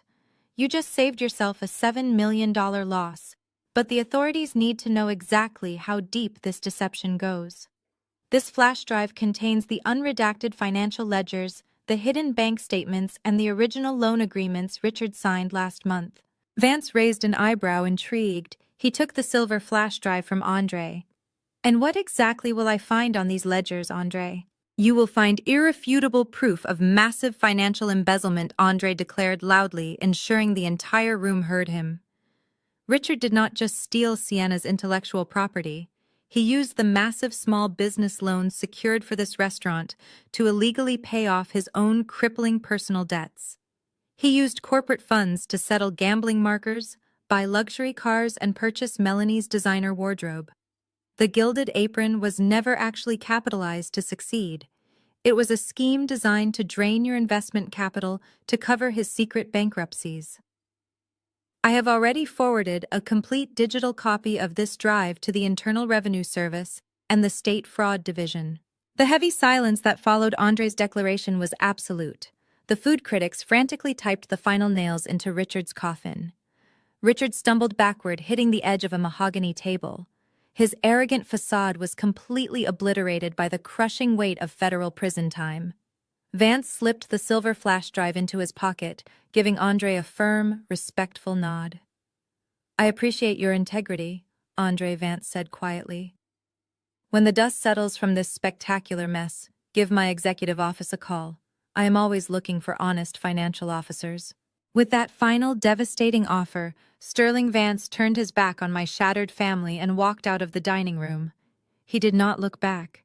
His personal assistant followed closely behind the heavy glass doors swinging shut with a definitive thud that seemed to echo through the expansive space. That sound was the starting gun for the absolute destruction of the Gilded Apron. The spell holding the dining room hostage instantly broke. The prominent food critics sitting in the front row did not even bother asking for their coats. They were already furiously tapping on their glowing screens. Within seconds, the first devastating tweet hit the internet. It was from the senior dining editor of the city's most prestigious lifestyle magazine. "The grand opening of the Gilded Apron is a spectacular, fraudulent disaster," the post read. "The so-called executive chef cannot identify a basic mirepoix. The investor publicly tore up a $7 million check, and the CFO just accused the owner of massive federal embezzlement. Do not eat here." The tweet went viral locally almost instantly. I knew this because my own phone sitting safely on the passenger seat of my car miles away began lighting up with notifications from industry friends, tagging me in the rapidly spreading news. Inside the restaurant, the wealthy patrons read the live updates on their phones. The sheer social embarrassment of being associated with such a monumental public scam was entirely too much for the Manhattan elite. They operated on reputation, and Richard's reputation was currently burning to the ground in real time. A wealthy socialite sitting near the back stood up abruptly, her chair scraping loudly. She grabbed her designer clutch and practically sprinted toward the exit. Her sudden movement triggered a massive avalanche. Entire tables stood up in unison. Husbands grabbed their wives' elbows, ushering them away from the contaminated scene. The delicate string quartet, sensing the intense danger and realizing they were definitely not getting paid for the gig, quietly packed their expensive instruments and slipped out the side door. Richard frantically scrambled to block the main exit, his arms spread wide in a desperate, pathetic attempt to trap his fleeing audience. "Please wait," he pleaded, his voice cracking horribly. "Do not leave. Dinner is on the house tonight. We are going to serve a magnificent dessert course. Just sit down and let us explain the situation." Nobody listened to him.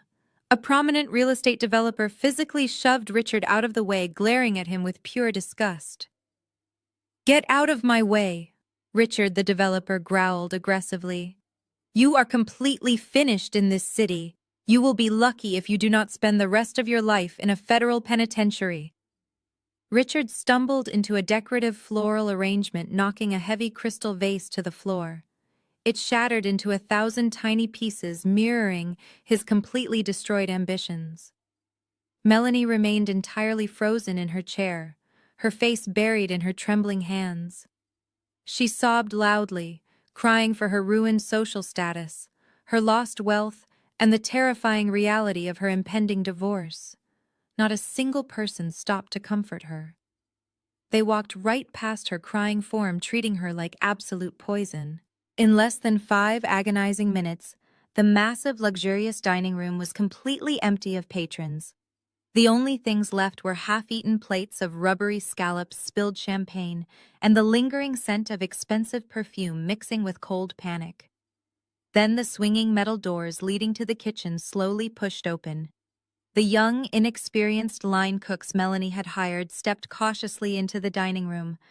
They were still wearing their flour-stained aprons, completely confused by the sudden, eerie silence. They had watched the entire disaster unfold through the small circular windows of the kitchen doors. The young lead cook walked up to Richard, who was kneeling on the floor, absent-mindedly picking up pieces of the shattered crystal vase.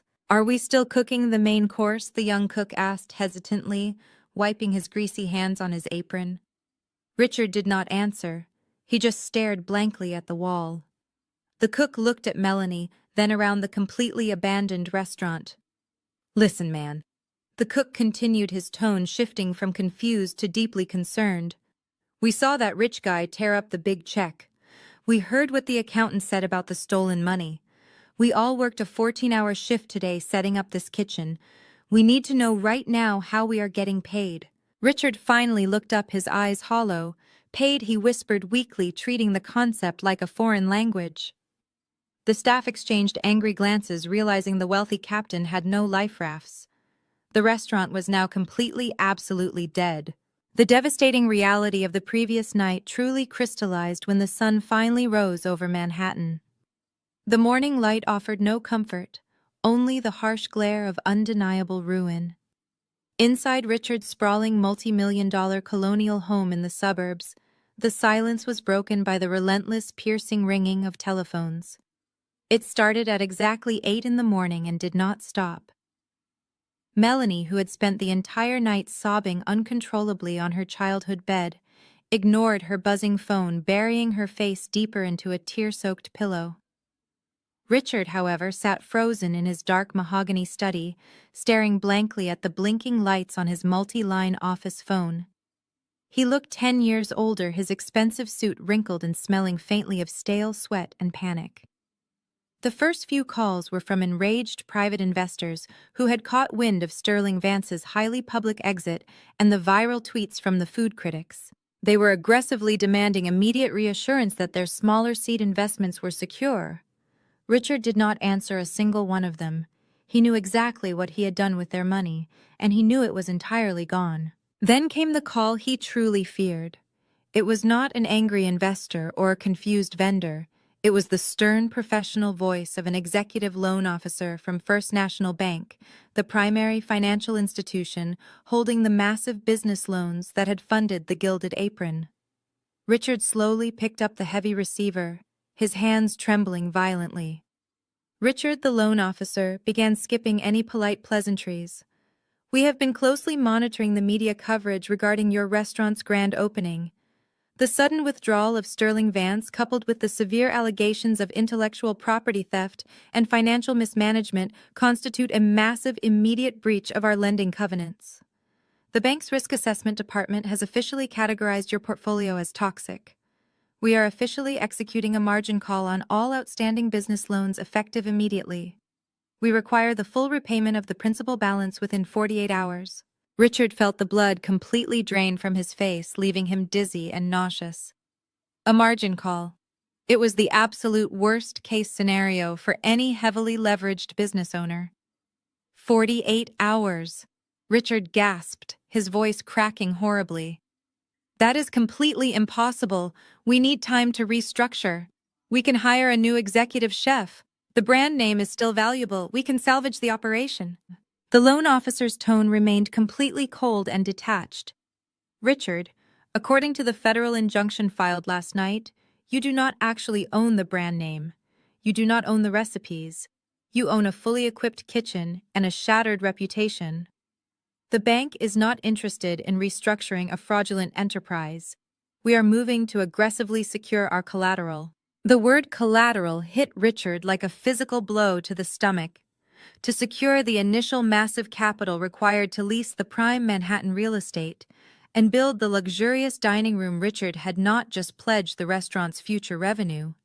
He had pledged everything he owned. He had put up the massive colonial house he was currently sitting in. He had drained his entire retirement savings, and in a move of pure, arrogant desperation, he had convinced Melanie to secretly pledge the entirety of the trust fund her late grandmother had left her. He had assured her it was just a temporary minor formality to satisfy the bank's strict risk requirements until Sterling Vance signed the check. "You cannot take the house," Richard whispered, tears of sheer terror finally spilling over his eyelashes. "My wife and I have lived here for 30 years. You cannot touch Melanie's trust fund." "You signed the legally binding documents," Richard the loan officer replied smoothly. "The collateral is officially forfeit. The bank will begin foreclosure proceedings on your personal residence by the end of the week, and we are currently freezing the trust accounts. I strongly advise you to retain bankruptcy counsel immediately." The line went completely dead, leaving Richard listening to the harsh, hollow dial tone. He slowly lowered the receiver, his mind frantically trying to process the magnitude of the disaster. He had gambled absolutely everything on Melanie's pretty face and my silent, obedient labor. He had arrogantly believed he could manipulate the entire world without facing a single consequence. Now the house of cards had spectacularly collapsed, crushing him underneath it.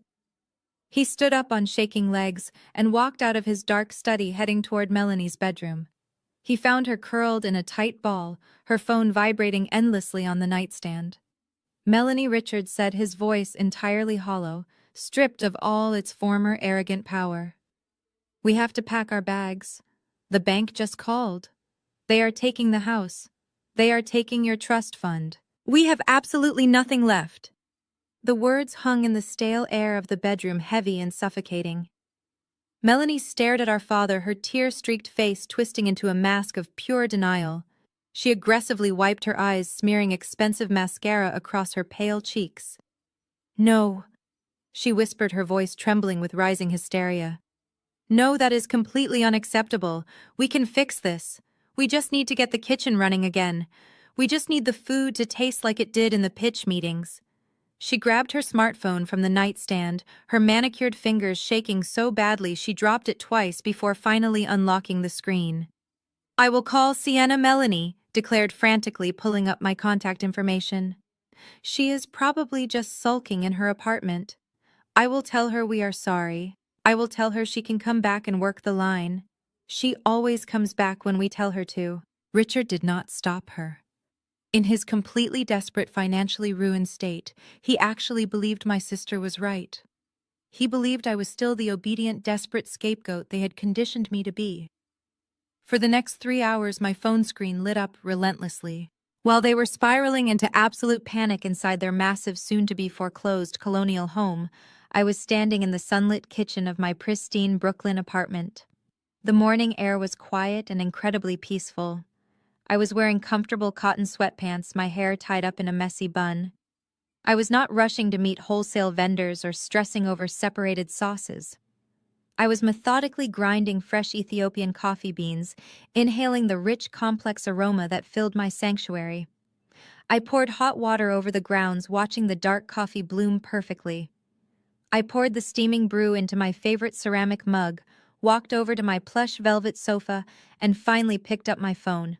There were 47 missed calls and 8 new voicemails. I took a slow, satisfying sip of my coffee, enjoying the perfect acidity and roasted flavor profile before tapping the screen to play the first message on speakerphone. It was Richard. The arrogant, booming voice that had banished me to the alleyway was gone. In its place was the pathetic, frantic tone of a drowning man grasping at straws. "Sienna, please pick up the phone." His recorded voice pleaded, accompanied by the sound of him pacing rapidly back and forth. You have made your point. You successfully embarrassed us. But the bank is calling in the loans today. They are threatening to take the house. We are family, Sienna. You cannot just abandon your own flesh and blood over a minor professional disagreement. If you just come back to the kitchen and issue a public statement saying the intellectual property dispute was a misunderstanding, we can save the restaurant. I am even willing to offer you a small percentage of the business. 5% equity. You will be a real owner. Just call me back immediately. I let out a soft, genuine laugh, shaking my head in absolute disbelief. Even facing total bankruptcy and federal fraud charges, my father still thought he held all the power. He thought offering me an insulting 5% of my own stolen company was a generous compromise.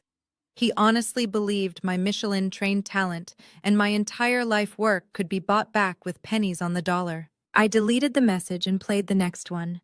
This time it was Melanie. She was openly sobbing into the receiver, her words slurring together in a pathetic display of panic. Sienna, you have to fix this, she wailed, the sound of her crying echoing loudly in my quiet apartment. Andre actually left me. He packed his bags and walked out.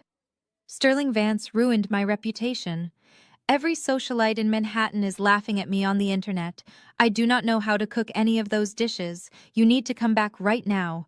I will let you run the kitchen however you want. I will not even come back there. Just cook the food and make Mr. Vance bring his check back. Please, Sienna. You owe me. I am your sister. I did not feel a single ounce of guilt or sympathy as I listened to her cry. For 33 years, I had bent over backward to shield her from the consequences of her own incompetence. I had cooked, cleaned, and sacrificed my own happiness just to earn a tiny fraction of the love they showered effortlessly onto her. But the woman sitting on that velvet sofa drinking coffee was no longer their shield. I was the architect of their long-overdue consequences. I tapped the small trash can icon on the screen, permanently deleting her sobbing voice from my phone. I took another long, peaceful sip of my coffee, looking out the large window at the beautiful morning sky. They were begging for a savior, but they were speaking to a ghost. I placed the phone completely on silent, tossed it casually onto the coffee table, and opened a book. While I enjoyed my peaceful morning coffee, my father was desperately racing across town. After the devastating phone call from the bank regarding the margin call, Richard refused to simply accept his fate. His immense arrogance convinced him he could still salvage something. He left Melanie crying in her bedroom, jumped into his SUV, and drove frantically toward Manhattan. His delusional plan was to quickly secure the physical assets inside the Gilded Apron. He thought he could quietly liquidate the expensive commercial ovens and the Italian marble tables to appease the angry loan officers before they seized everything. He unlocked the heavy back door of the restaurant, fully expecting an empty, quiet kitchen. Instead, he was immediately hit by a solid wall of extremely putrid, suffocating odors. When Sterling Vance tore up that check the night before, the young unpaid line cooks had simply dropped whatever they were doing and walked out the door.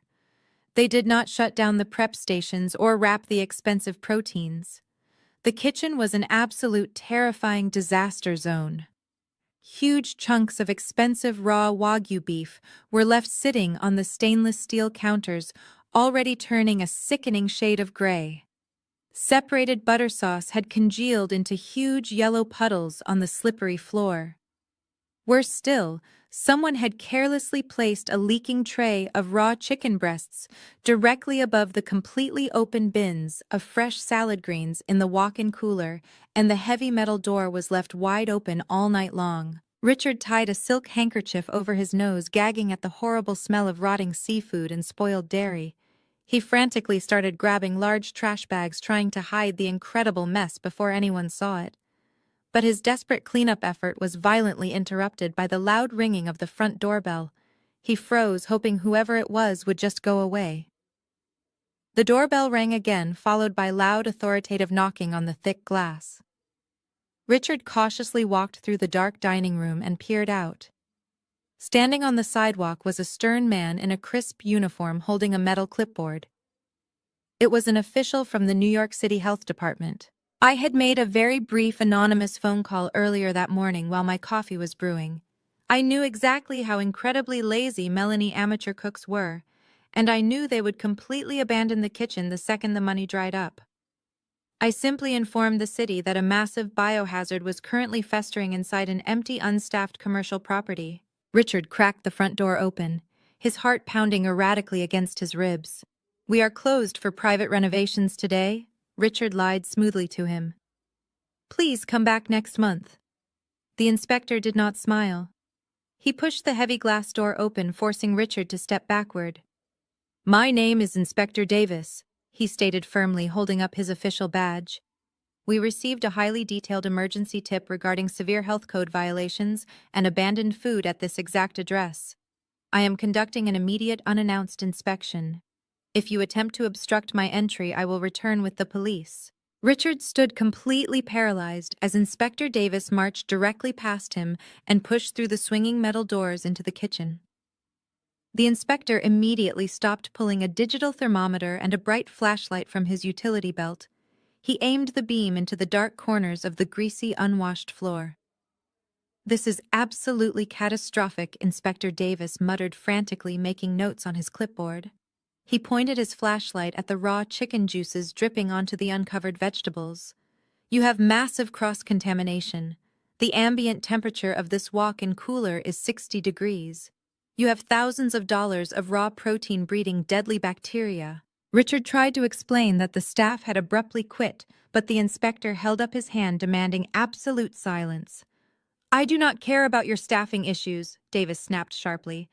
"I care about public safety. Operating a kitchen in this abhorrent condition is a severe criminal violation. You are incredibly lucky no one ate this contaminated garbage last night." Inspector Davis pulled a thick pad of official stickers from his clipboard. He peeled off a massive bright red sign with the word "Closed" printed in bold white letters. He walked past my trembling father, pushed the front doors open, and slapped the red notice directly onto the center of the glass entrance. It covered the gold leaf lettering of the restaurant name. "You are officially shut down," Davis announced coldly. "You cannot enter the premises except for authorized cleaning, and you are facing massive municipal fines." The gilded apron was entirely dead, and everyone passing by now knew it. The bright red sticker from the health department blocked the sunlight from entering the dark dining room. Inside, the atmosphere was thick with the foul smell leaking from the kitchen and the overwhelming stench of complete failure. Richard had locked the front doors after Inspector Davis left, plunging the restaurant into heavy shadows. The beautiful crystal chandeliers hung above them like dead glass. Richard sat heavily at table 4, where Sterling Vance had destroyed their future just hours ago. Melanie sat across from him, her silk gown now wrinkled and smelling of stale sweat. She had finally stopped crying. "We need to sell the ovens," Richard muttered, his voice hoarse and completely stripped of its usual arrogant authority. "We have 6 commercial-grade convection ovens back there. They are brand new.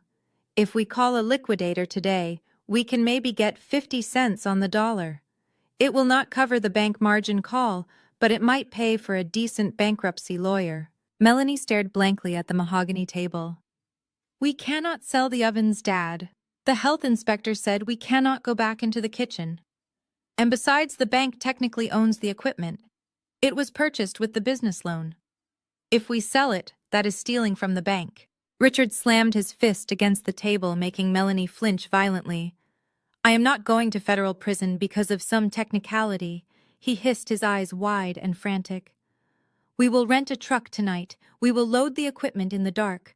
By the time the bank audits the inventory, we will say the staff stole it when they quit. We just need cash right now to survive." His desperate, highly illegal scheming was abruptly interrupted by a sharp knock on the front glass door. Richard froze, his eyes darting toward the entrance. Through the thick glass next to the glaring red closed sign stood a man in a plain gray suit, holding a thick manila envelope. Richard felt his stomach drop. He thought it was the police coming to arrest him for health code violations, or perhaps the bank auditors arriving early. "Do not move," Richard whispered harshly to Melanie. "Do not make a single sound. Maybe he will just leave." But the man did not leave. He knocked harder, the heavy rapping echoing loudly through the empty, silent dining room.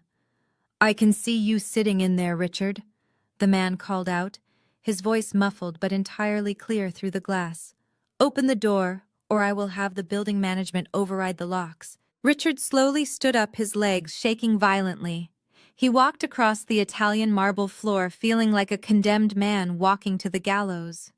He reached the front entrance, unlocked the deadbolt, and pulled the heavy glass door open just a few inches. "Who are you?" Richard demanded weakly, keeping his body positioned to block the entrance. The man did not introduce himself. He simply shoved the thick manila envelope through the narrow gap directly into Richard's chest. Richard instinctively grabbed the heavy package to keep it from hitting the floor. "You have been officially served," the man stated in a bored, flat, monotone voice. "Have a terrible day." The man turned around and walked down the Manhattan sidewalk, disappearing into the crowd. Richard stood in the doorway, staring down at the thick envelope in his shaking hands. He slowly closed the glass door and locked it again. Melanie walked up behind him, her arms wrapped tightly around her own waist. "What is it?" she asked, her voice trembling with fresh panic. "Is it from the bank?" Richard did not answer immediately. He tore open the top of the envelope and pulled out a stack of crisp, white legal documents. He flipped to the first page, his eyes frantically scanning the dense, bold text. His face, already pale from the morning disasters, turned completely white. "It is not the bank," Richard whispered, his voice barely audible. "It is an immediate eviction notice." Melanie gasped, snatching the paper from his hands. "How can we be evicted? We signed a 10-year commercial lease. We paid the first 6 months of rent in cash up front." Richard leaned against the cold glass door, completely defeated. "The property management company invoked the morality clause in the contract," he explained hollowly. "Operating a fraudulent enterprise, losing our health certification, and the public spectacle from last night completely breached the lease agreement. The property owner officially terminated the contract this morning. We do not have 30 days. We do not even have a week. The document says we have to vacate entirely by 5 o'clock this evening, or we will be arrested for criminal trespassing." Criminal trespassing. Richard repeated the phrase aloud, the words tasting like ash in his mouth. Then a sudden violent surge of adrenaline overtook his initial shock. He threw the heavy glass door open, not caring that the bright red health department sticker tore straight down the middle. He ran out onto the cold Manhattan sidewalk, his dress shoes slapping loudly against the concrete. "Hey!" he screamed at the back of the retreating process server. "You come back here right now. There is a massive mistake. Who bought this building? Who is the new property management company? You cannot just terminate a commercial lease without a proper court hearing. I will sue the new owner for millions." The man in the gray suit did not even break his stride. He simply raised a hand over his shoulder and kept walking until he disappeared around the corner. Richard stood on the curb, his chest heaving, his fists clenched tightly at his sides. Melanie hovered nervously in the doorway, too terrified to step outside into the harsh afternoon light. Then the low, powerful purr of a luxury engine cut through the ambient street noise. A sleek midnight black town car glided smoothly to a stop directly in front of the restaurant, right where Richard was standing. The tinted rear window remained rolled up. For a split second, Richard delusionally thought Sterling Vance had returned to negotiate. He took a hopeful step forward, his arrogant posture returning slightly. The driver, a broad-shouldered man in a dark suit, stepped out and opened the rear passenger door. I stepped out of the vehicle. I did not look anything like the exhausted, flower-covered girl they had verbally abused and banished to the back alley less than 24 hours ago. I was wearing a tailored emerald green wool coat over a sharp black cashmere turtleneck paired with pristine leather boots. My hair was blown out perfectly, and my makeup was completely flawless. I looked exactly like the wealthy, sophisticated CEO Melanie had so desperately pretended to be. David, my corporate attorney, stepped out of the car right behind me, holding a slim leather briefcase. Two massive private security guards stepped out of a trailing black SUV, taking their positions flanking me on the sidewalk. Richard staggered backward, his mouth falling open in sheer disbelief. "Sienna," he breathed, his eyes darting frantically between my expensive coat, the formidable lawyer, and the towering security guards. "What are you doing here? Did you come to help us clean out the kitchen? Did you bring cash?" Melanie finally crept out of the doorway, wrapping her arms around herself. "Sienna, thank God," she whined, her voice nasal and pathetic. "You have to talk to the property manager. They just served us an eviction notice. We are losing everything." I did not rush to comfort my crying sister. I did not cower under my father's intense stare. I stood perfectly still on the Manhattan pavement, breathing in the crisp autumn air. The power dynamic that had defined our entire lives had just permanently shifted, and I was going to savor every single second of it. I slowly took off my leather driving gloves, slipping them into my coat pocket. "I am not here to help you clean your rotting kitchen, Richard," I said, my voice projecting clearly and calmly over the street noise. "And I certainly did not bring you any cash. You stole enough of my money when you secretly siphoned the business loan to buy Melanie her designer wardrobe." Richard's face flushed with sudden defensive anger. He took a threatening step toward me, but the two security guards immediately stepped forward, creating an impenetrable human wall between us. Richard stopped instantly, his false bravado crumbling under the threat of physical force. "How do you know about the wardrobe?" Richard demanded, his voice dropping to a nervous hiss. "Did Andre talk to you?" I crossed my arms, looking at the man who had treated me like a disposable appliance for my entire life. "Andre is a man of incredible integrity," I replied smoothly. "He realized he was surrounded by financial parasites, and he did the only logical thing. He completely cut you off, just like I did." Richard pointed a shaking finger at me. "You ruined us," he yelled, drawing the attention of passing pedestrians. "You sent that lying email to Vance. You caused this entire disaster. If you had just stayed in the kitchen and kept your mouth shut, we would have $7 million right now. You are a vindictive, selfish child.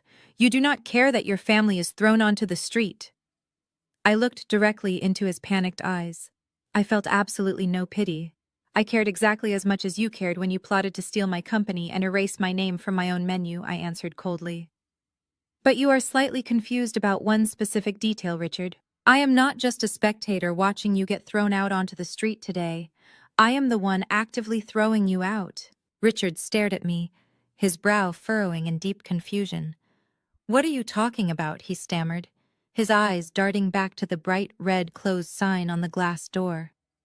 "The property management company evicted us. You do not have the authority to throw anyone out. You are just a cook."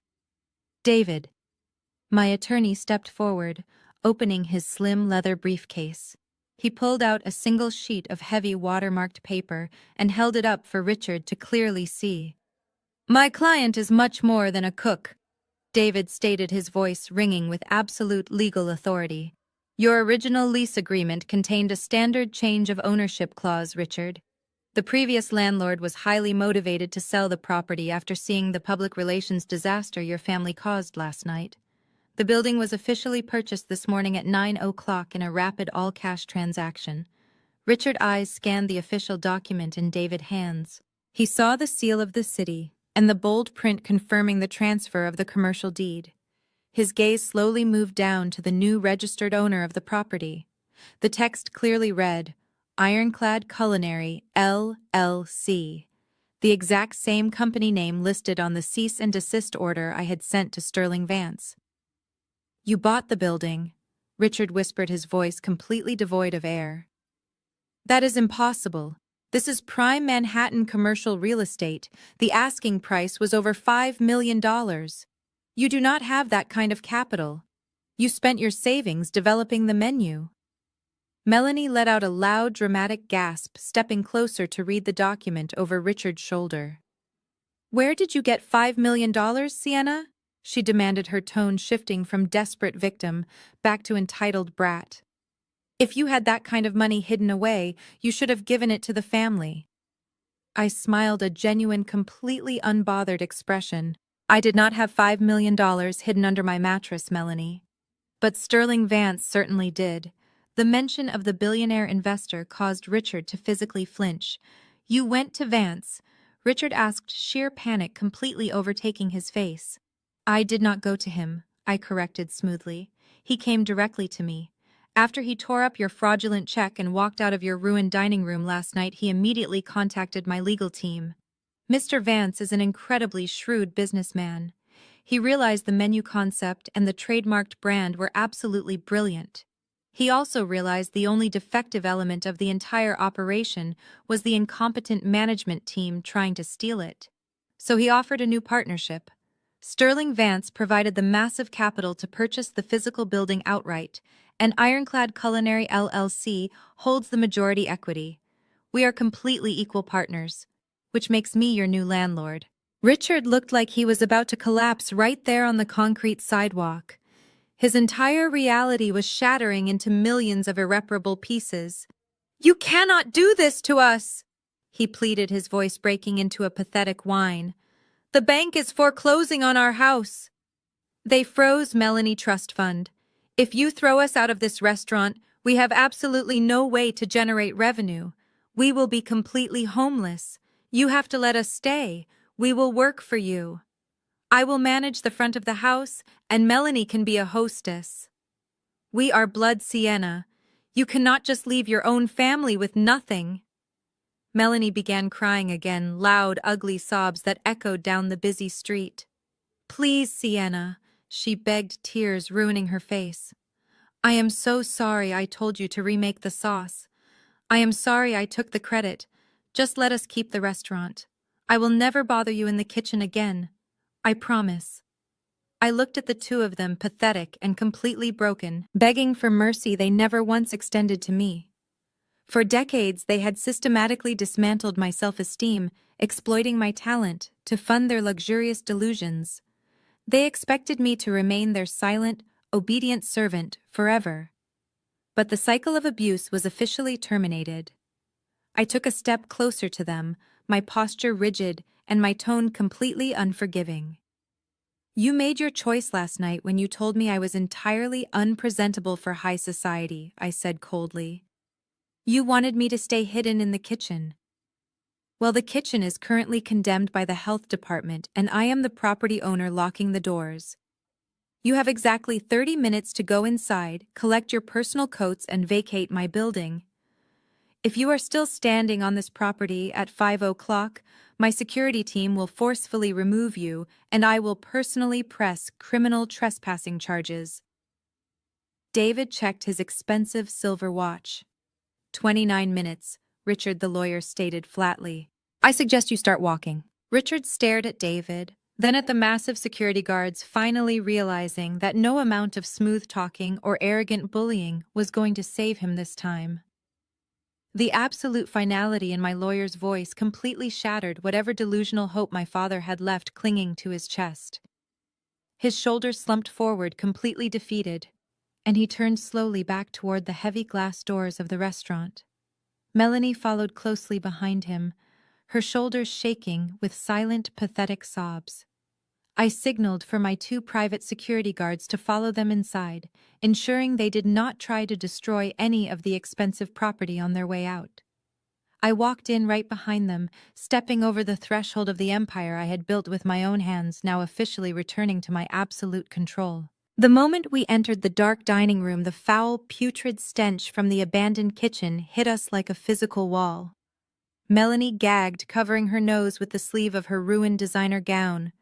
I did not even flinch. That smell was the undeniable scent of their complete incompetence.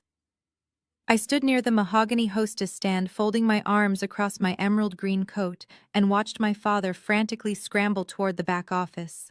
He was no longer the imposing patriarch of a wealthy family. He looked exactly like a panicked rat on a rapidly sinking ship. A few minutes later, Richard emerged from the hallway, struggling to carry two heavy cardboard wine boxes. I could hear the distinct clinking of thick glass bottles inside. He was sweating profusely, making a desperate beeline straight for the front exit. "Stop right there, Richard," I commanded, my voice echoing sharply in the empty, silent room. The two security guards immediately stepped directly into his path, blocking the doors. Richard halted, his face flushing with angry red blotches. "These are from my private vintage wine collection," he snapped defensively, clutching the heavy cardboard boxes tighter to his chest. "I paid for these myself. They are Chateau Margaux, and they are worth over $10,000. You cannot legally keep my personal property, Sienna." I looked at David, who simply opened his leather briefcase and pulled out another sheet of paper. "Actually, Richard," David corrected smoothly, adjusting his wire glasses. "According to the commercial lease agreement you signed, any and all inventory stored on these premises is subject to immediate seizure by the property owner in the event of a catastrophic breach of contract. Furthermore, since your bank is currently calling in the business loans, those assets are legally frozen. If you walk out that door with $10,000 worth of wine, I will have the police arrest you for grand larceny before you even reach the end of the block." Richard's jaw dropped. He looked down at the boxes of expensive wine, his knuckles turning white from his tight grip. He wanted to fight, but he knew David was absolutely right. He was completely trapped. With a heavy, agonizing groan of defeat, Richard slowly lowered the heavy boxes onto a nearby dining table. He stared at the vintage bottles, realizing he was leaving behind the last valuable thing he could have sold to save himself. While Richard was surrendering the wine, Melanie walked out of the back office carrying a large plastic bin. She had piled it high with expensive crystal desk ornaments, a silver espresso machine from the break room, and a brand new laptop computer. "Put the electronics and the appliances back, Melanie," I instructed coldly, not even raising my voice. "Those items were purchased using the small business loan. They belong to the restaurant infrastructure, which now belongs to my holding company. You are only permitted to take your personal clothing and family photographs. Everything else stays exactly where it is." Melanie let out a loud, frustrated shriek, completely losing her temper. "You are a monster," she screamed, her voice cracking wildly. "You are taking everything from us. You are leaving us with nothing." I looked at her, taking in her smeared makeup and her ruined $4,000 dress. "I am taking back what you actively tried to steal from me," I replied evenly. "You wanted to play the role of a ruthless corporate CEO, Melanie. Well, this is exactly what a ruthless corporate acquisition looks like. Put the laptop back on the desk," crying hysterically. Melanie dumped the plastic bin onto the floor. She pulled out a few framed pictures and her expensive designer makeup bag, shoving them carelessly into a dirty cardboard box she found near the trash cans.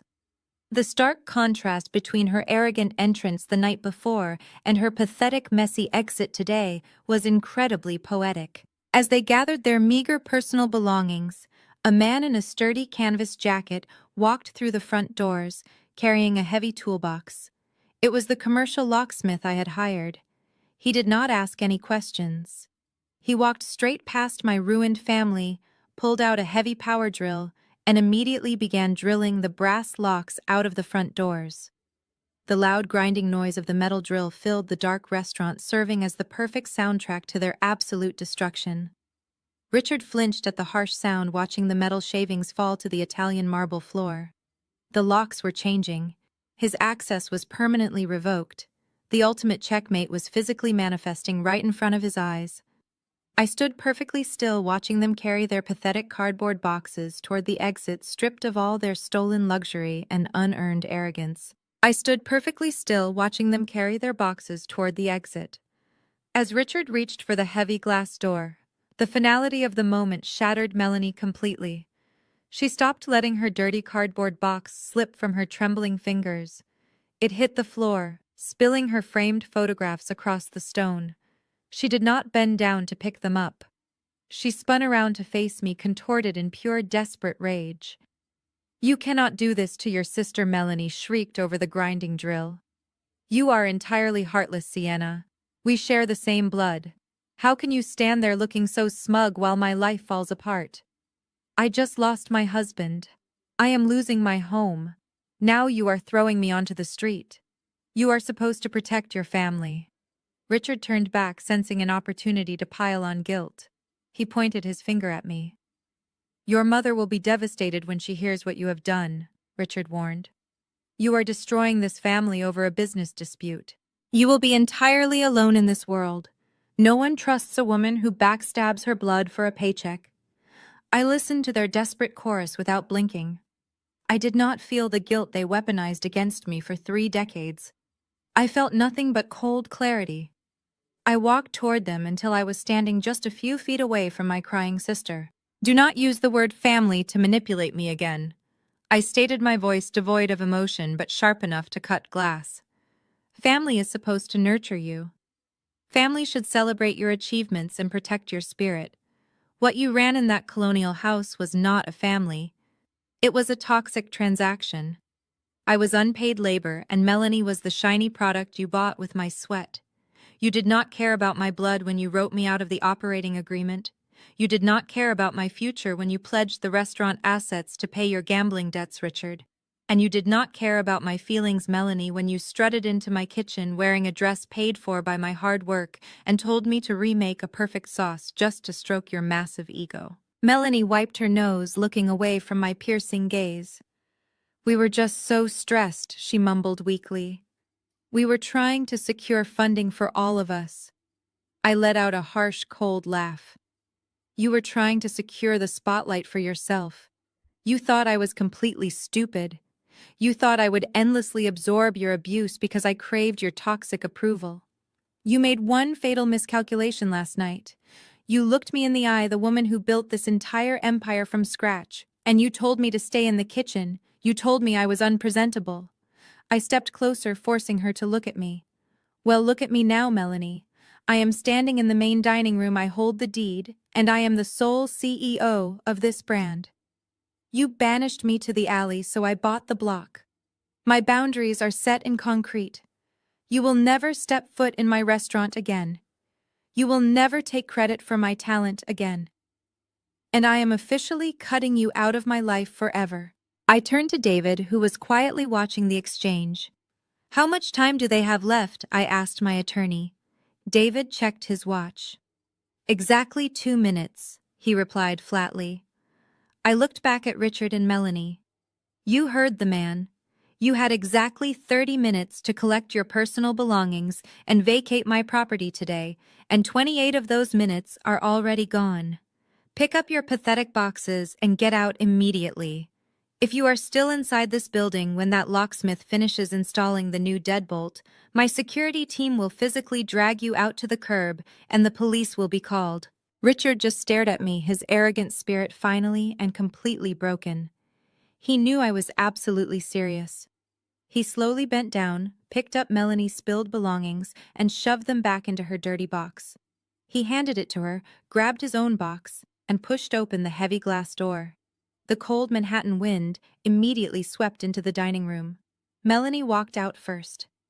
Her shoulders slumped, sobbing uncontrollably as she stepped onto the unforgiving concrete sidewalk. Richard followed her, not daring to look back at me. As the glass door swung shut behind them, the locksmith pulled his drill away from the metal frame. The broken old locks fell to the hard floor, useless and discarded. They were finally out in the freezing cold, and my restaurant was entirely mine again. 6 months later, the freezing winter wind had given way to a warm, vibrant Manhattan spring, and the physical space that used to hold my family's toxic delusions was completely unrecognizable. I had ordered the construction crews to strip the interior down to the bare studs. We ripped out the gaudy gold leaf, the heavy, suffocating velvet drapes, and the pretentious crystal chandeliers that Richard had insisted on. In their place, I built a restaurant that reflected actual culinary authenticity. We exposed the original red brick walls, installed warm ambient lighting with brushed copper fixtures, and brought in custom dining tables made from reclaimed natural wood. I completely demolished the solid walls separating the dining room from the kitchen. I replaced it with a massive expanse of crystal-clear, soundproof glass. I was never going to be hidden away in a dark back room ever again. The new restaurant, simply named Maison Sienna, was absolutely thriving. Tonight was a Tuesday, typically a slow night in the hospitality industry, but our dining room was packed to absolute capacity. The atmosphere was completely different from the stiff, uncomfortable tension of that disastrous grand opening. The room was filled with the low, joyful hum of genuine conversation, the clinking of fine wine glasses, and the intoxicating aroma of perfectly executed French cuisine. There were no hired press photographers flashing cameras in people's faces, and there were certainly no fraudulent CEOs making ridiculous speeches. There was only incredible food and impeccable service. I stood at the center of my pristine, newly designed kitchen, wearing a crisp, custom-tailored chef coat with my name proudly embroidered in dark green thread over my heart. I was no longer a sweaty, exhausted prisoner of my family's greed. I was the absolute master of my domain. The brigade of young, highly trained chefs I had personally hired moved around me with quiet, efficient precision. They respected me because I respected them, and together we were executing the dinner service flawlessly. I wiped the rim of a porcelain plate, adding a final delicate garnish of microgreens to a perfectly seared duck breast resting on a bed of sweet potato puree, and slid it smoothly onto the pass. "Order up table 12, I called out, my voice steady and commanding. A server immediately picked up the plate and moved swiftly out into the dining room. I took a deep, satisfying breath, wiping my hands on my clean apron. As I turned to check the tickets for the next course, the heavy wooden door of the back office swung open. Andre walked into the kitchen holding a sleek, digital tablet. He looked completely revitalized. The heavy, exhausted bags under his eyes from his time dealing with my father were entirely gone. He was wearing a sharp, modern gray suit with no tie, projecting a relaxed, effortless confidence. The divorce from Melanie had been finalized 2 months ago, and shedding the dead weight of my toxic family had clearly done wonders for his spirit. Andre was no longer just a numbers guy pushed into the shadows. When Sterling Vance and I officially formed our new partnership, my very first executive decision was to hire Andre as the Chief Financial Officer of Ironclad Culinary LLC. He was given full control over the budget, the payroll, and the strategic financial planning with zero interference from egomaniacal owners. We are running exactly 12% above our projected revenue targets for the quarter. Andre announced, a genuine bright smile spreading across his face as he walked up to the pass. He tapped the screen of his tablet, pulling up a detailed graph. And the food costs are perfectly optimized. You really nailed the sourcing contracts with the local upstate farm Sienna. The margins on the new spring vegetable tasting menu are incredible. I smiled back at him, leaning against the cool stainless steel counter. I told you bringing the sourcing in-house was the right move. We do not need a middleman when we have direct relationships with the growers. Have you checked the reservation books for next month yet? Andre chuckled, sliding the tablet onto the counter. We are completely booked solid through August. There is a waitlist stretching over 300 names long. Vance called me an hour ago. He said the board of directors is absolutely ecstatic with the first quarter returns. He is already floating the idea of scouting a second location in London next year, but I told him we need to focus on perfecting this flagship location first. You made the right call, I agreed, nodding firmly. We are not rushing anything. We are building this empire the right way with patience, integrity, and absolute quality control. No shortcuts. Andre looked through the massive glass window out into the glowing, happy dining room. He watched a table of guests laugh out loud as a server poured them a beautiful vintage wine. We really did it, Sienna, he said quietly, his voice filled with profound gratitude. We walked out of the fire and built something beautiful. I looked out at the dining room, then back at my incredibly talented, hardworking staff. I thought about Richard and Melanie, wherever they were, now completely banished from the world they tried to steal. I did not feel angry anymore. I just felt incredibly free. We certainly did, Andre, I replied, picking up my plating tweezers to start the next dish. Now let us get back to work. We have a highly profitable dinner service to finish. While I plated the next masterpiece, my thoughts briefly drifted to the people who once tried to bury me. The universe has a remarkably efficient way of balancing the scales. Richard did not escape the financial ruin he built. The bank took the colonial house, the luxury cars, and every single cent of his fraudulent capital.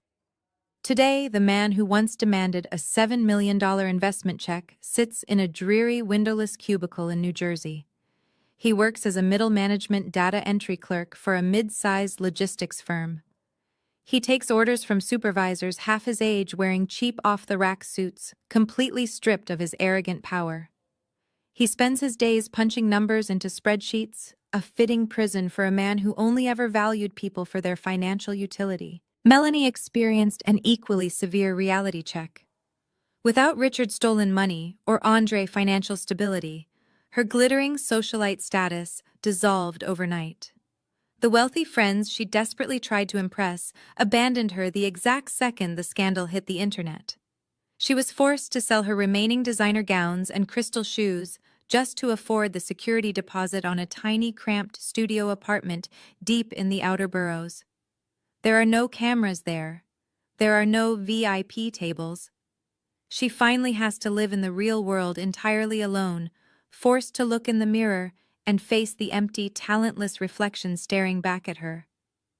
They tried to build a castle on my back, and now they are permanently buried under the rubble of their own hubris. I handed the finished plates to the waiting servers and wiped my station clean. The dinner rush was finally slowing down the chaotic energy of the kitchen, settling into a rhythmic, satisfying hum. I untied my apron, the exact same motion I made on that fateful night 6 months ago, but this time it was a symbol of completion, not surrender. I walked out from behind the glass wall and stepped into the softly lit dining room. The guests were finishing their desserts, their faces glowing with genuine satisfaction. I looked directly into the camera, breaking the fourth wall, speaking directly to anyone out there who might be listening in the dark. There is a dangerous myth society forces down our throats from the moment we are born. The myth that blood is an unbreakable bond. We are taught to endure disrespect, exploitation, and profound cruelty simply because the people inflicting it happen to share our last name. We are conditioned to shrink ourselves so toxic family members can feel incredibly large. But let me tell you the absolute truth. Blood only makes you related. Loyalty, respect, and mutual growth make you a true family. If the people sitting at your dinner table are deliberately starving your spirit just to feed their own selfish egos, you are legally and morally allowed to get up and walk entirely away from that table. You do not owe anyone your sanity. You do not owe your abusers your talent. The greatest revenge you can ever achieve is not found in screaming matches or bitter arguments. The greatest revenge is absolute, undeniable competence. When they look you in the eye and tell you to stay in the shadows, you step directly into the light and completely blind them with your brilliance. You build your skills quietly in the dark. You master your craft until you become completely indispensable. Because when you possess genuine, undeniable skill, no one can ever steal your foundation. They can take the physical money, they can take the buildings, but they can never take what is locked securely inside your mind. I chose to cut the dead weight. I chose to build my own table from scratch, and I surrounded myself with a chosen family who genuinely respects my hustle and entirely matches my integrity. Look closely at the people standing in your corner today. If they are not actively helping you build your empire, they are quietly waiting to steal your bricks. Stop handing your hard-earned bricks to people who do not know how to build a damn thing. Protect your peace, protect your talent, and never ever let anyone tell you to stay hidden in the kitchen. If this story resonated with you, if you are truly ready to stop shrinking and start building your own empire, hit the like button and subscribe to the channel. Share this video with someone who desperately needs the strength to walk away from their own toxic table today. The kitchen is officially open, and it is time for you to become the executive chef of your own life.